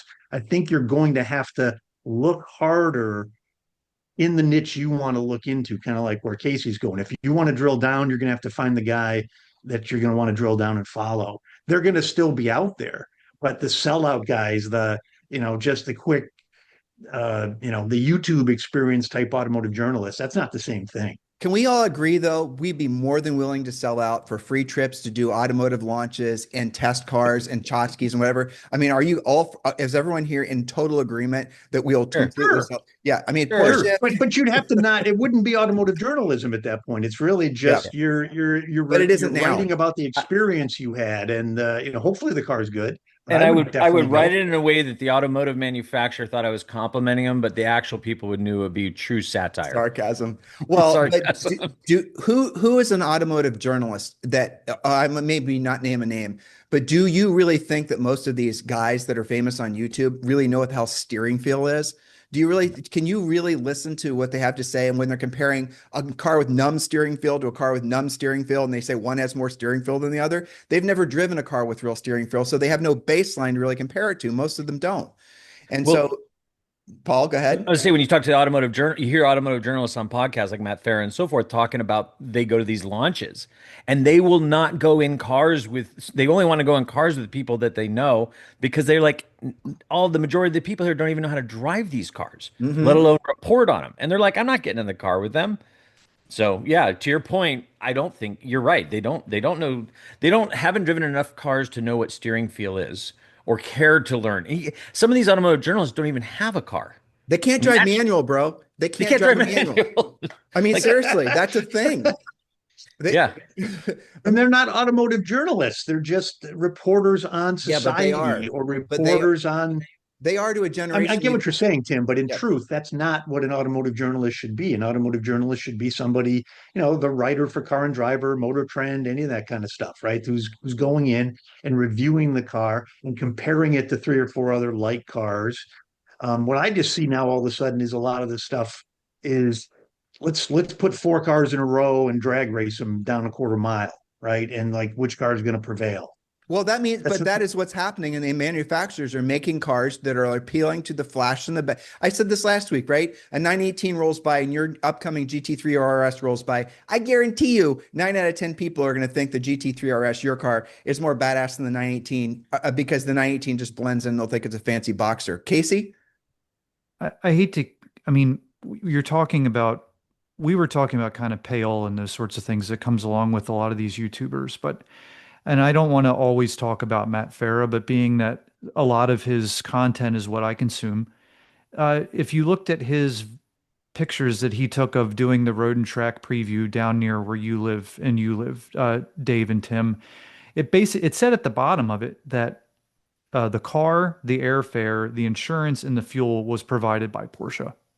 That to me is the transparency that needs to be shown in the automotive journalism world. And that any time that they get flown to some place, like when he was doing the Dakar thing and Morocco or wherever that was, it's that everything was provided by the manufacturer.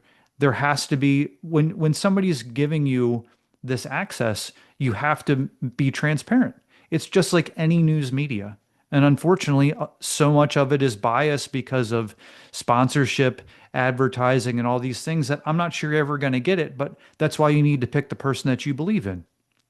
But I But mean, Matt even has that background. He's the longer term. He's been in this for a long, long game.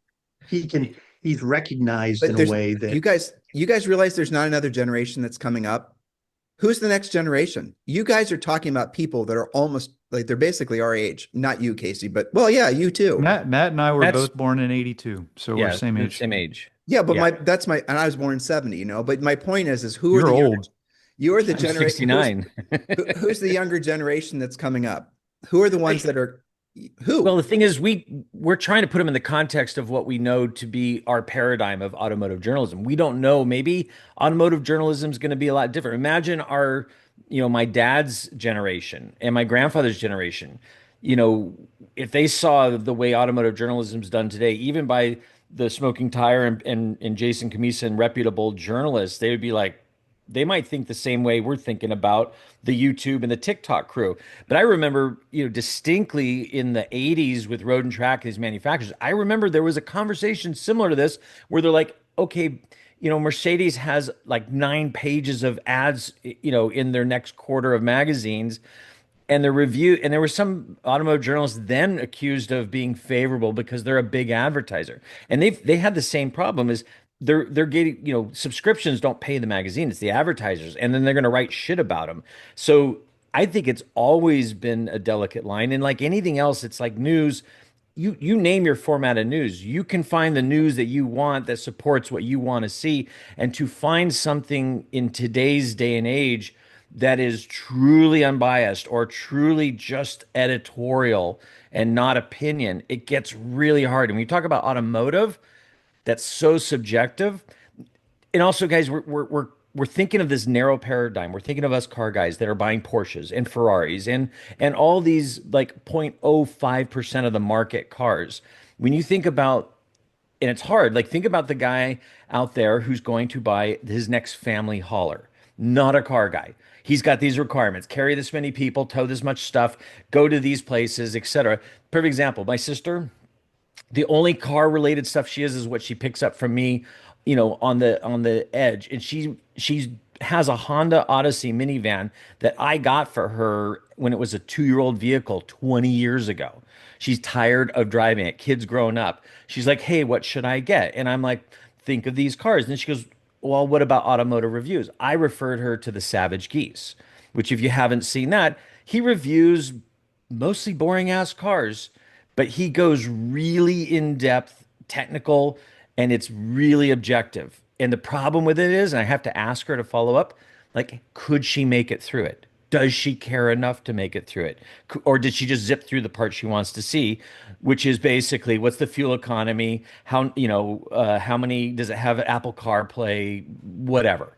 So going back to automotive journalism, I don't know if there's enough market consumption that even gives a shit about honest automotive journalism, except for our narrow little segment of us who want the truth. Well, you realize that this podcast actually is being seen as automotive journalism? Do you guys realize that we're going to become influencers in the It automotive space? shouldn't be. It It shouldn't shouldn't be. be. Tune us off now. Exactly. So Especially now I Dave got and to be his slate truck. Don't listen to us. Exactly. so now I have to be accurate and truthful. Fuck. Yeah. Exactly. Well, no. Let's go back to what I said previously. We're going to start getting swag. We're going to start getting flown different places for automotive. This is and the other Yes. things. We'll never have to Perfect. pay for a ticket before. I'll Yeah. call that a success from this We're gonna get podcast. flown to Baltimore is what's gonna happen Or And You will. Chicago. You'll get flown to Baltimore from from Reagan. There you Hey, go. I asked you guys, Yes, could you guys short check flight. the chat? I asked you guys a question in chat. I just want to make sure everything's good. Oh, sure. Yep. Let's go. If you guys are assuming, see what your responses are in chat. Listeners, viewers, I'm asking them if they're all good. If anyone needs to take a potty break. Okay, I got it, Casey. All right, that's fine. So I'm gonna ask you guys a bonus question. And I don't know, Dave and Casey, if you saw this in I the hope it's spreadsheet. about the spoilers and which spoiler we like the most. Yeah, okay. We're Well, never I gonna doubt get it. to that. okay, hold on. I want to be diplomatic. Who wants to talk about spoilers on the next podcast? Raise your hand. I think it should just be a shtick that we just keep kicking the can. Okay, Yeah, that's fine. maybe. That and calling Paul Kramer. He really loves that. I do. I do. Oh, so I am going to point this out because I mentioned this before. So Paul, who makes fun of Italian cars and my passion for Ferrari, his hat has a Lamborghini on it. Just for the record, I'm wearing a PCA hat. So there you go. You put those two pieces Because it together. matches your shirt, though. That's the only reason, Tim, because it Okay. matches your shirt. Totally. And by the You're right. way, I have a PCA hat in every color. You're right. we never did a watch check today. I know, but I didn't want to be made fun of, so I didn't do it. So we're going to skip it. So there you go. Oh, Bonus question, depending on timing, one new car you wanted to love, but were ultimately disappointed with. Casey, did you prepare one? Yep. Okay, let's go. All new Audis. Oh, that's what you were holding on for. I told you I talk about Audis a lot. My daily driver is a 2021 Audi S4 that I just clicked over 80,000 miles on. It's a wonderful car. It checks all the boxes for me. And unfortunately, the one space that I work, it's near an Audi dealership, and I see all the new, they don't even make S4s and A4s anymore. It's all fives, and they've all got these slopey back things on them that don't provide any storage space inside. I have no idea. I mean, Audis only last to about 100,000 miles unless you really want to dump big money into them. I have no idea what I'm going to get next. New No Golf, clue. it isn't. a new Golf R. That's probably Yeah. what I need more space than that. Isn't I the need isn't to the be able to throw seats and wheels and that kind of True. stuff. And yeah, Didn't they drop the 4 because the 4 is now going to be all electric? Isn't I don't that know, man. I gave whole up. stupid thing? I'm not an on payola automotive journalist. I don't know these things anymore. I just know that everything I see now is ugly.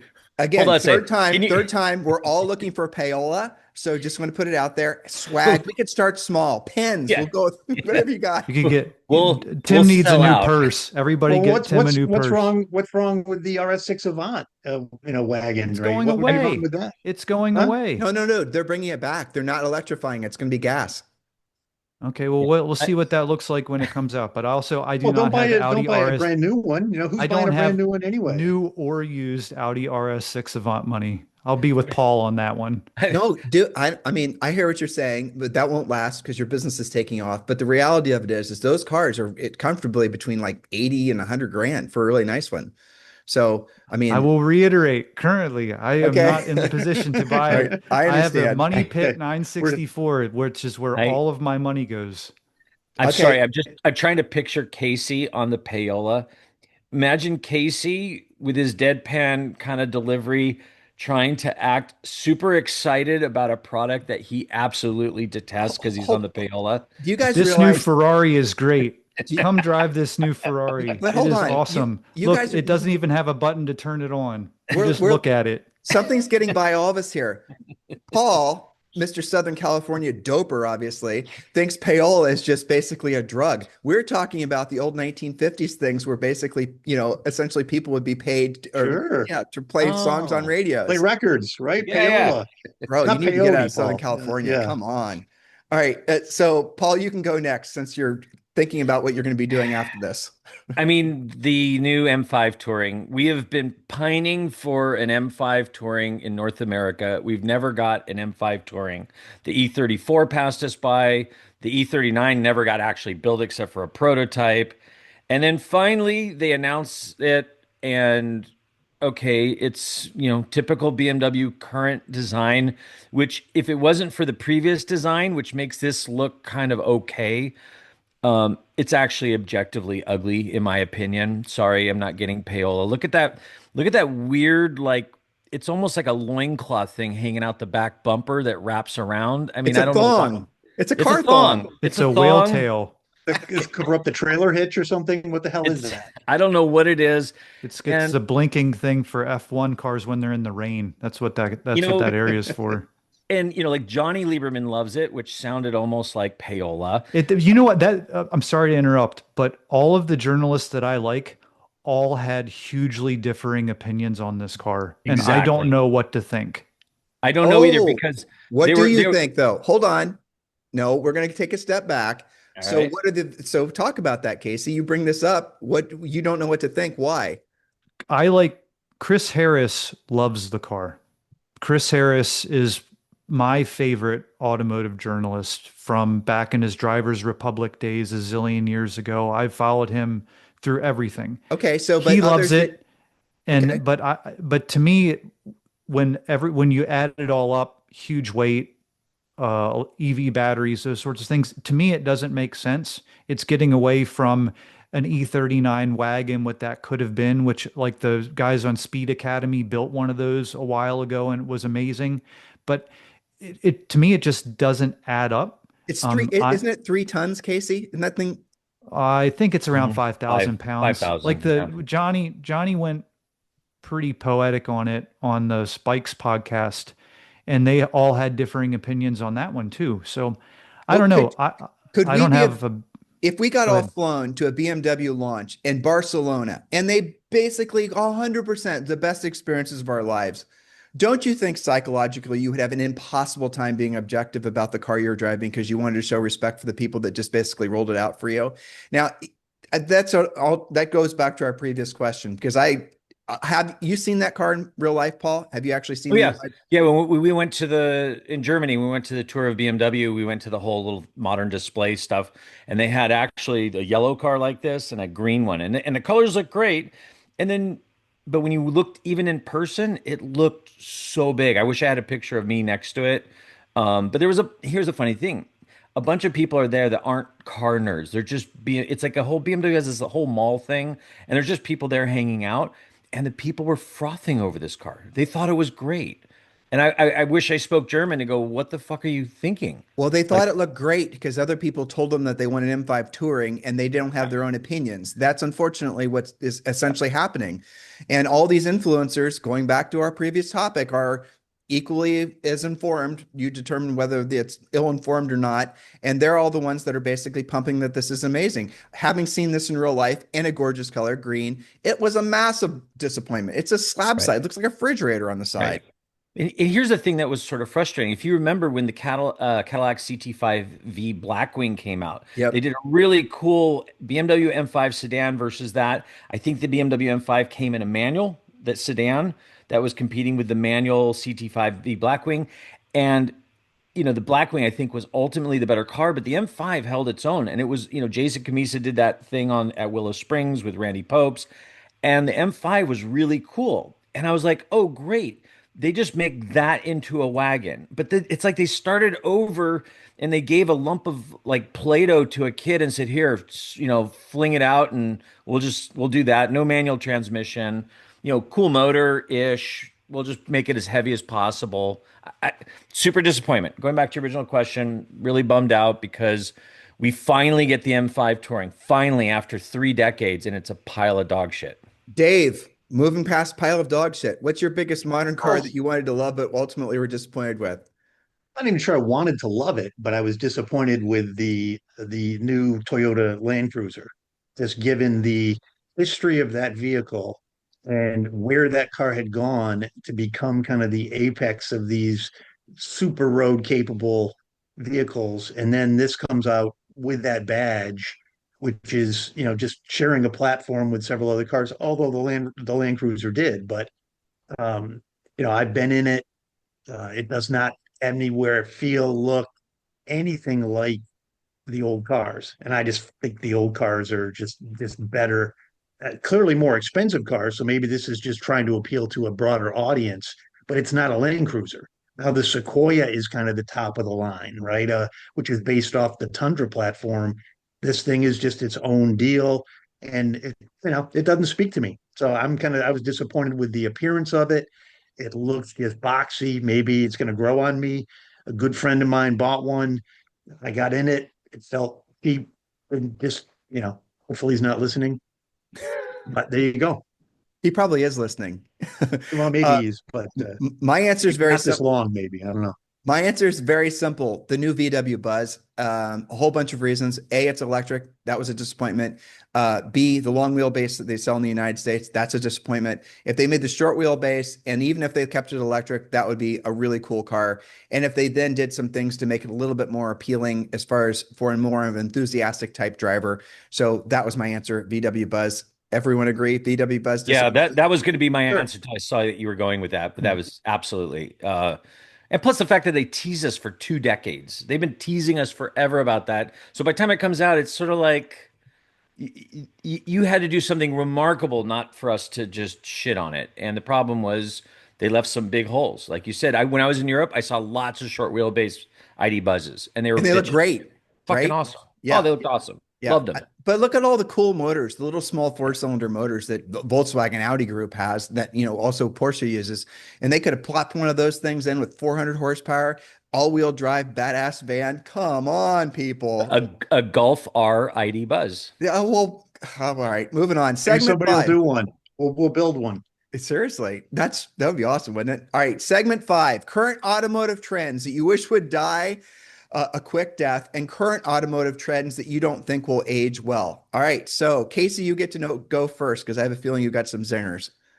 Golf livery on anything. Oh, For the that's- win. And Or the move win. on.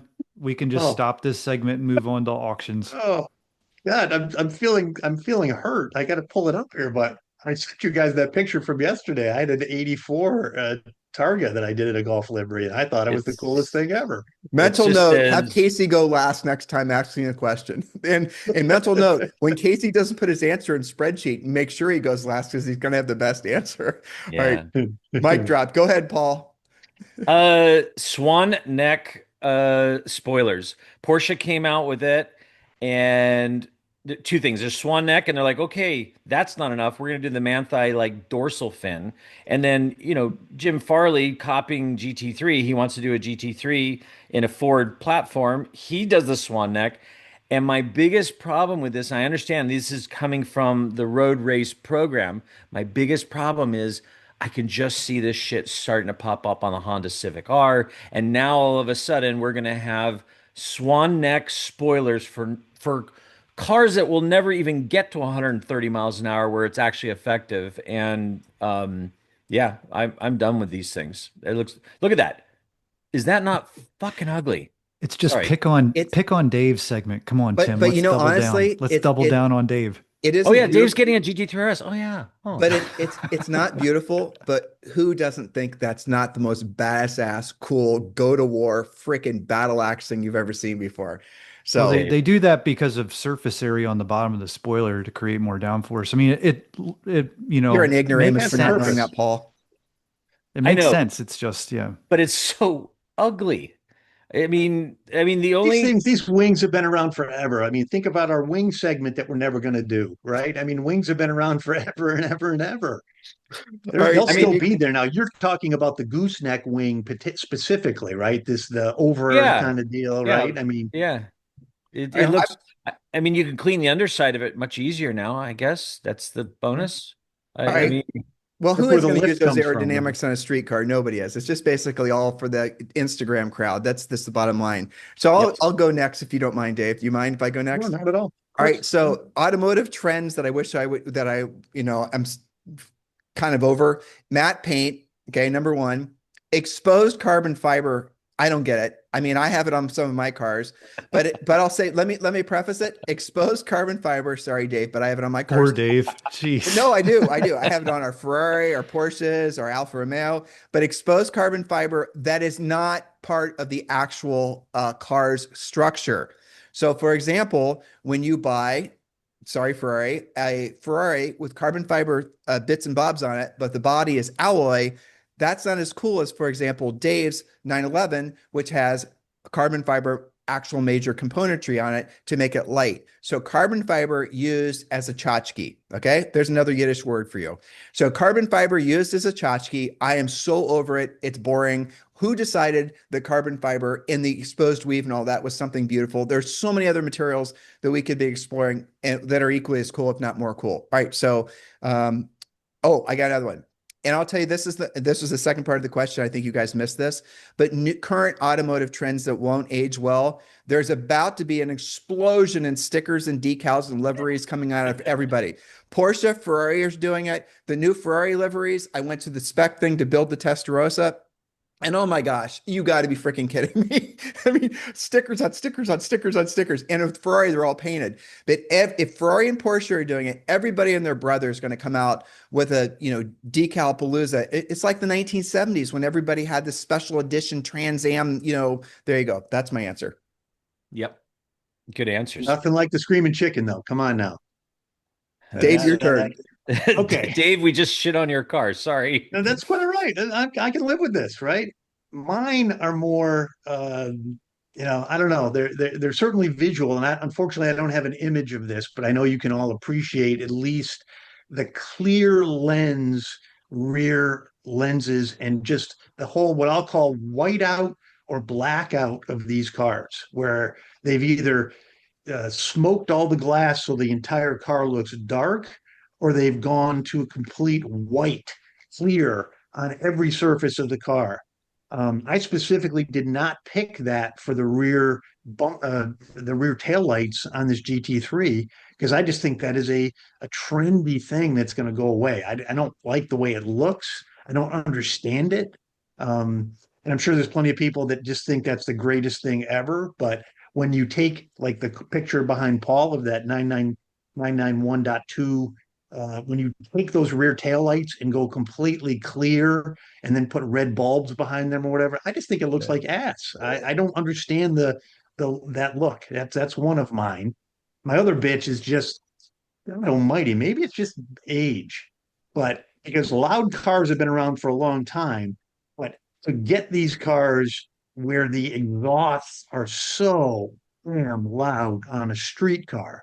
Not like that, Paul. I like that because that's purpose built. That is purpose built for that. Troublemaker. Right? But, back to my comment about Stellantis and Hemis. How often are you rolling down the road and you're just driving along? You may be driving along at a spirited pace and some idiot just feels like they got a stomp on their Challenger next to you. And your glass is reverberating as they blow by you. And I just don't understand the need for that, I guess. I don't know. Maybe it's making me sound old. The pops and bangs are the worst, like on Overrun where they lift It's off all and it sounds fake. like they're shooting a gun. Yeah. It's like they're saying BMW with exhaust notes. Yeah, well, BMW. at Monterey Car Week, those were the loudest cars. What were the M4? I don't remember the engine number, nomenclature. Really selling me on going to Car Week, Tim. Well, I'll be honest with you. It's not Car Week anymore. And I actually had this thought too. I think Luft is the new, for Porsches anyway, that's the new Car Week. Those Luft events, the reason they're so successful. Or Rennsport. Did you guys follow up? I know we're probably not going to get to auctions, but did you guys follow up on a lot of the media that was coming out about Car Week and how it was fascinating? That I was so glad that I wasn't the only one that didn't think it was that great. I mean, not great like it had been in the past, great in maybe a different way. Did you guys, were you surprised by that? It was changed. Yeah, that it's changed, that it's more influencer based, that it's more launch based. It's not about appreciating these cars. It's about making a spectacle and being in front of them, and it's totally different, right? That's totally probably different. why Luft is successful, right? Yeah, it's because people are looking to, you want okay, Authentic. that's fine. Casey wants to roll into auctions. All right, so we're gonna do the next one. All right, absolutely. you guys have We got time. plenty of time. I mean, I gotta take care of you. Paul's got his, he's in his chair and he's got his little peak up, so he's fine. When he rolls backwards, though, with the background that he has, it looked like previously that he got a cup of coffee out of the hood of that of that Tesla truck.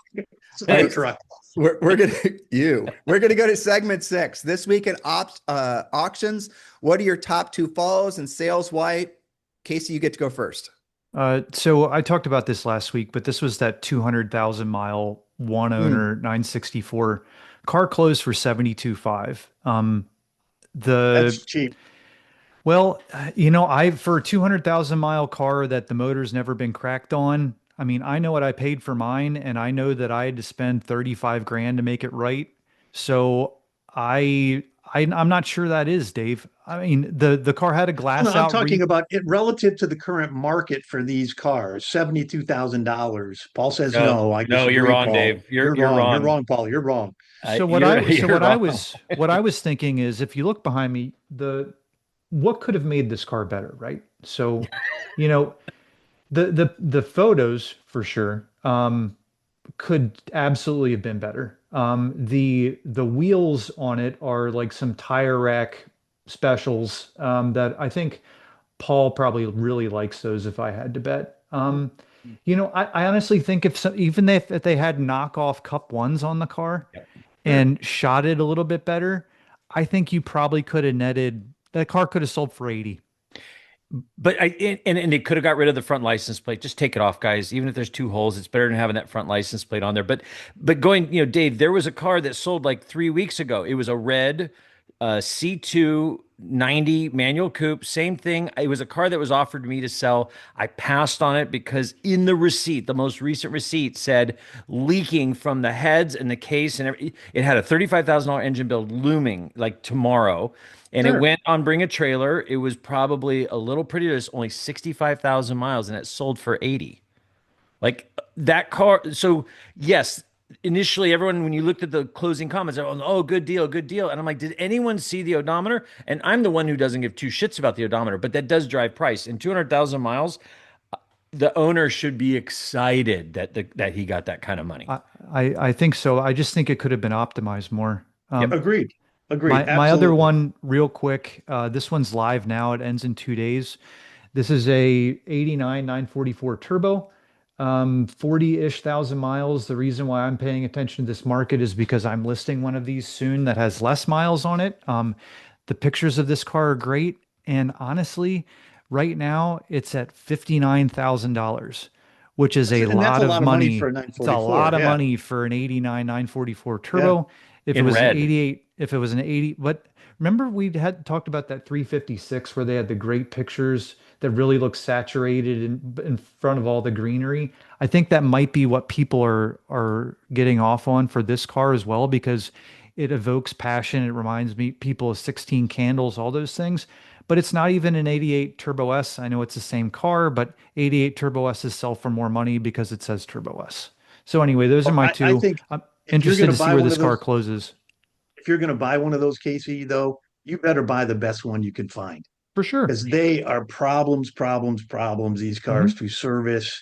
And I see them here and we're seeing them, I'll see them on Facebook Marketplace or something like that for 15, $16,000. And those cars just got roached. I mean, unfortunately, they weren't well maintained, most of them.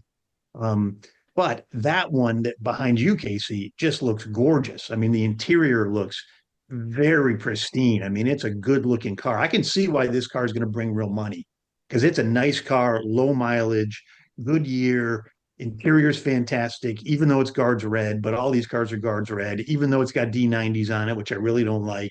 That's a nice They're car. not, they're, Well, no, no, no, they're not D90s. What those are are those? Forged Club Sports. Yeah, so the Oh, 80, okay. It looks 88 like and D90s from the 89 picture, though, came. but Yeah, well, I'll take your word for it. it's similar. They're Forged Club Sport wheels, and trust me, when we did our restoration challenge, I know all about how expensive 944s can be and 968s.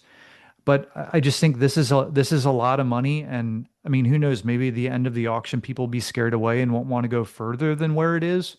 But to me, it seems like a lot of money for that car. Dave, why don't you go next? Where are the two cars you're Okay. following in auction? Well, this one sold. It was a no reserve sale, and it's kind of back to Casey's point a little bit earlier about what you could do to sell these cars. And I know we've had conversations about how to present them on various auction sites or to sell directly. This is an 84, a 3.2 car in what I think is a fantastic color.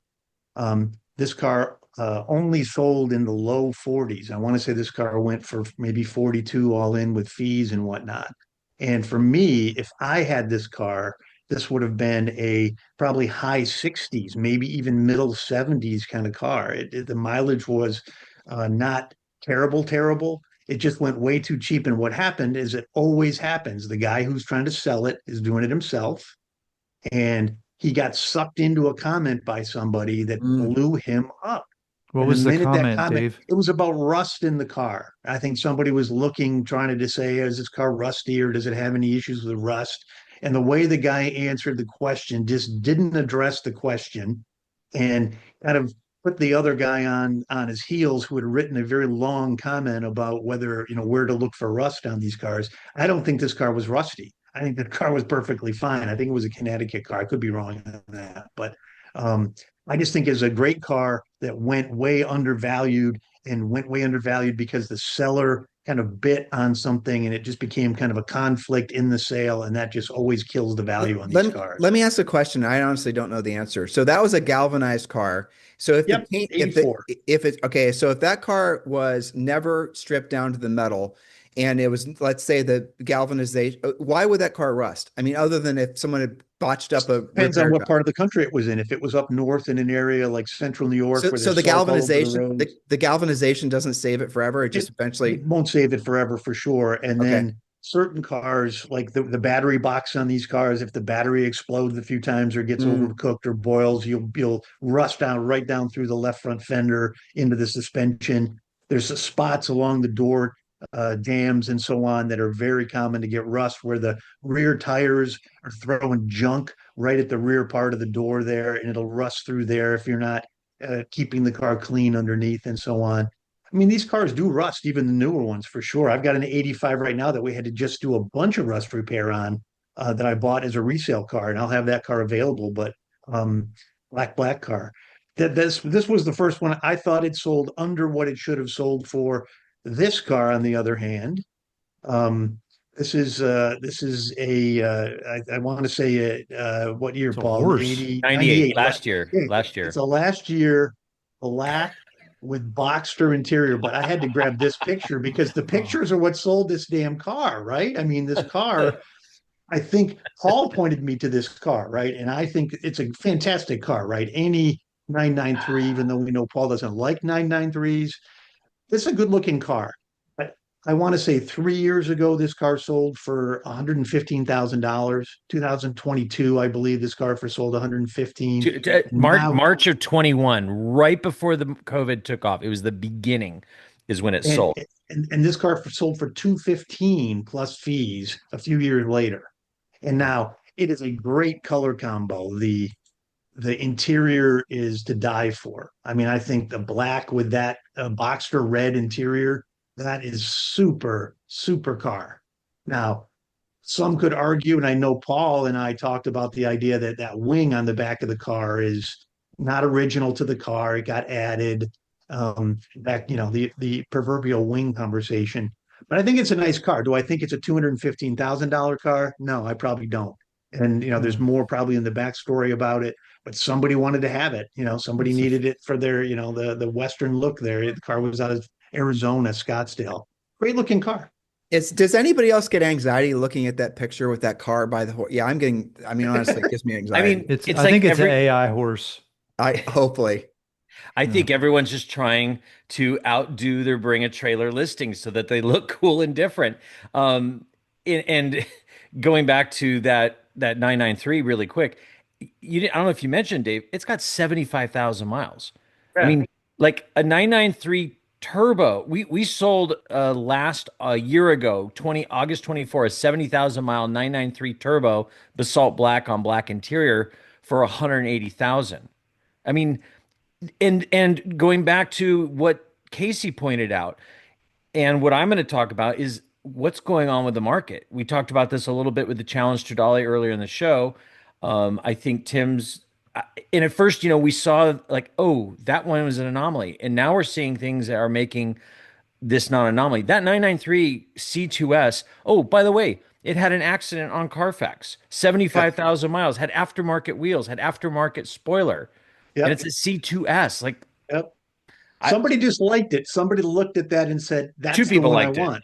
Yeah, Two Casey, people you exactly. liked had it. Which is all you need. Casey, are you cool? I know you had a I can do about another 15, 12, Okay, 15 so probably my out. let's flip to Paul, and I do actually, Paul, since you were yammering about this already, let's do talk about that because I personally, of the things I pay attention to, there is an unusual spike of prices, and it's setting aside that 360 CS because I think we figured that one out. But there's an unusual spike that's happening right now, and you guys are all in the business, and I'm just watching it from the sidelines.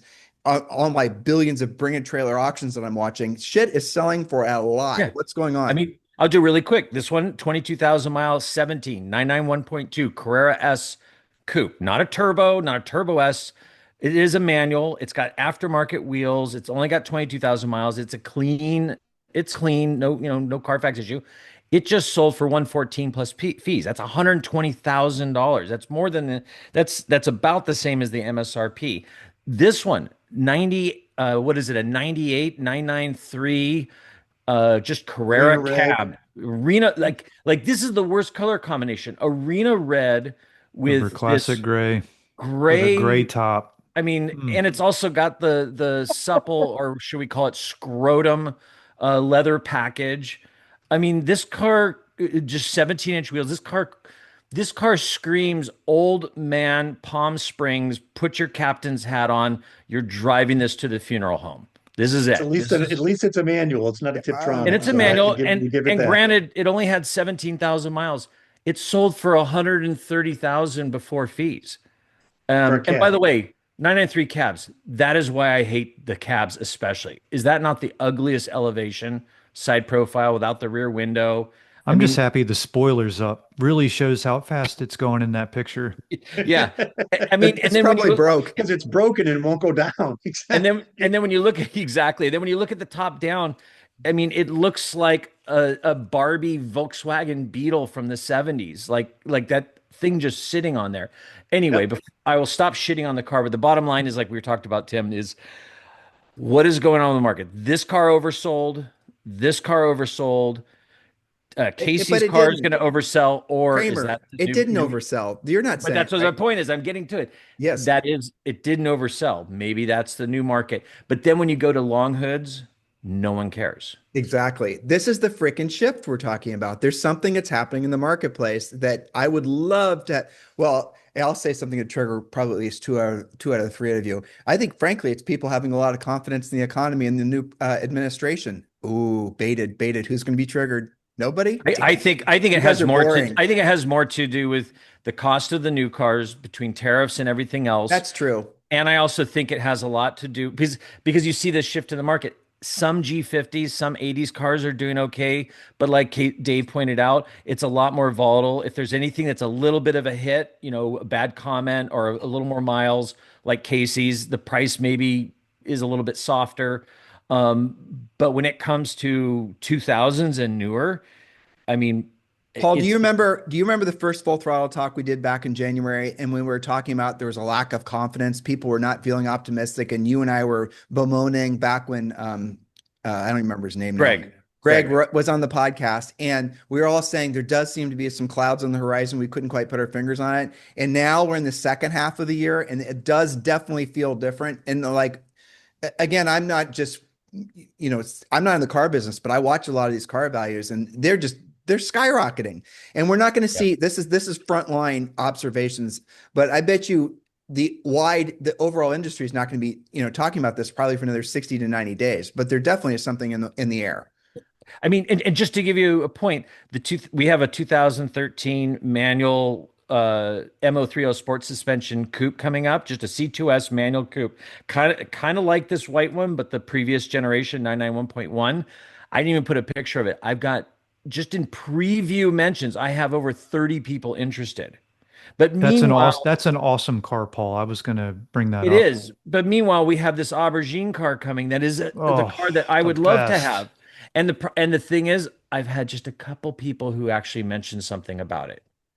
So going back to, yes, the market is shifting. We're seeing stuff. If I was consulting someone and they really wanted an air cooled experience, and they think early air cooled is a 964 or a G50 Carrera, I would just tell them like, look at the long hood. I mean, that you want analog air cooled, that's it, buddy. You think that market's going to come back? What would cause that No, market to come back? I don't think it is either. no. I had an argument yesterday with a client who's got a 70,000 mile silver 71T, very, very nice with one repaint. And he got it for a decent deal. He wants to flip it and make money. And he's like, maybe I'll hold it for the market to come back. And I had this argument with him. I'm like, you're delusional. I'm go, it doesn't have an S on the back. It's not a soft window Targa. It's not original paint. It's not a collector grade car. If it's not a collector grade car, literally no one cares. And you just go to 356 market, that'll tell you exactly where the long hood market's going, which hurts me because I love the cars. Same. If you like the long hood, though, you can buy a newer car. That's what's happening. I think what Singer's done. They're back. They're creating a For $1 newer car that million. gives you a lot of that stuff. Well, I get it. I mean, if I built one, it wouldn't cost $1 million, but nonetheless, you can backdate a later car and get that look if you want with better suspension, better handling, more power. Paul, don't get me wrong. I agree what you're saying. I'm just I trying to own figure one out and I hate maybe the idea. what the reason for that shift is. Why? Because people seem to like the look. They really still like the look of the long hood car. But Well, they're it's pussies. They don't want to learn to drive it. personally, I don't think they like I love the look. Okay, but I don't think the new generation of buyers, again, Casey's age and younger, like the look because they're not on Instagram and they're not being told that the next cool thing. That's in my. I do not include myself in that generation. Oh, I know you for don't. what it's worth. Casey, I know. It's You're an old definitely soul. definitely younger Exactly. than me. Exactly. Yeah, I agree. Casey, you have anything to contribute to what we were just yammering about? I mean, I think it's all been said. I mean, Okay. that aubergine car to me is, I mean, look at that thing. I mean, Gorgeous. and is that a T, Paul? Yeah, it's a CIST restored by Rhodes Scholars a long time ago, I mean, probably come about on. 20 years ago. What an amazing car. As long as Let me that check thing's out got that. as long as it's got airplane gas in it, that thing will run for forever until the oil starts coming out of it. Alternative Perfect. fuel, baby. Perfect. Yeah, that's my alternative fuel, airplane gas. I agree. Or Great original synthetic fuel. Recaros, original That's Recaro beautiful. sport seats. Very nice. Well, What I a mean, even if they're great not color. even if they're not original Recaros, those They look, are. they are. They're the, I mean, they're the original factory sports seats in not originally done in leather, but now restored in leather with so Pepita. let me ask this question to you guys. Assuming that the market for those old cars never comes back, and you guys were all posting up these sort of high mileage, very expensive cars to maintain, why the hell wouldn't you just buy a 992T, a 911T? Why would you just buy one? The reasons that we talked about last week. I mean, I would, well, if we're going to go there, I'd rather have a 991.2T, but at that same point, I'd rather take that exact same money and buy the world's nicest 997. And if you're going to do that, then you might as well buy the world's nicest 964. And then you could get a super nice aubergine car, or like the car that that Paul just showed. I mean, I'd much rather have that. It's all about that experience. Me too. And selfishly, I'm afraid of what the market's doing because I do want a 991.2 Carrera T. There's so little modern cars that interest me. And then my fallback was a 991.1 manual like we're getting ready to sell. And I projected that the 991.1 manual that we're going to sell, which will be in the low 80s, I projected a year ago that car should be in the mid 60s, and it's not. And I thought that the Carrera T, which is now in the 110s, would be the 991.2 Carrera T would be in the mid 80s, and it's not. And selfishly, I'm bitter that I'm not going to be able to buy I one. want to respect your guys' time, but let me just close this loop. So are we all in agreement, or is it too soon to tell that the market for these older cars are definitely on the ascension and maybe to the point where they're going to be almost feeling boomish again? Are we in agreement about that, or is it too soon to tell? When you say older cars. Yeah, usable older cars, yes. I do believe I mean, unfortunately, other than the one that Dave sent us, which seemed like, Dave, you should have bought that, gone through it, and resold it. I mean, honestly, The blue one? The yeah. red one. Oh, the No, blue one? the blue The one. blue one. No, The blue that I mean, Oh, just yeah. from that picture, Yeah. I mean, you put a set I of just wasn't H4s paying on that attention when thing the auction went off. I would have, Yeah. because that's a hell of a price on that. I've paid much more for a car like that in the past. So would we give good usable cars? Would we do we all agree that considering that the prices do seem to be climbing rapidly into the time of year where prices have traditionally fallen, and again, it's too soon to tell, it could be a viable answer, that we could see an absolute explosion in these old birds come first quarter, second quarter, 2026? Absolutely. That's what it feels like to Absolutely. me. If Absolutely. something weird's happening that has not happened, it's happening in real estate too. Something's weird happening in the economy that I would really love to try to understand. It's interest rates are falling, but not that much. What's going on? I don't know. Who knows? So listen, guys, why don't we wrap? I had a lot of fun. Hopefully you guys did too. So listeners, viewers, thank you. I don't know if any of you guys care or pay attention, but this has been the #1 automotive podcast in the United States for quite a few days in a row. And it's because of you. It's all your support. The fact that we know a lot of you guys are sharing the podcast.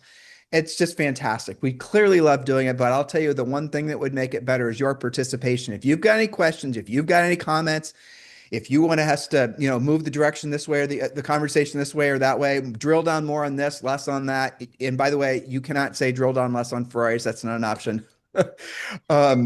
Message us on Instagram. We'd really love it. And we are going to continue to do this podcast because we really enjoy doing it. If you want to be in contact with any of these guys, Dave, you got to be in contact. Look, I'll just say this straight up. If you have an old Porsche, even if you're on the West Coast, it's going to cost you less than $4,000 to ship it to Dave. He'll be able to start working on it within like less than 6 months. And I've been to his shop, and I promise you some of the best work I've ever seen on Porsches, and I've restored more than I'd like to remember, are being done at his shop. And he can do high-end resto rods. He had the silver resto rod that was for a famous NASCAR driver. And he had a carbon fiber roof grafted on it. It was beautiful. Underside, overside. Send it to Dave. Message him. And he said, I can build a Singer-esque car for less than Singer can.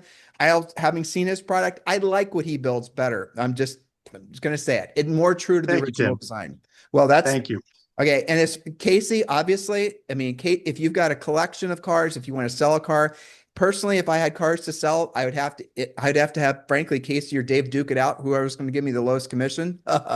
And because both of these guys are great, and Casey maintains some of the best baddest ass collections. Hopefully, he can get permissions from some of his customers to at least put up pictures of some of the cars.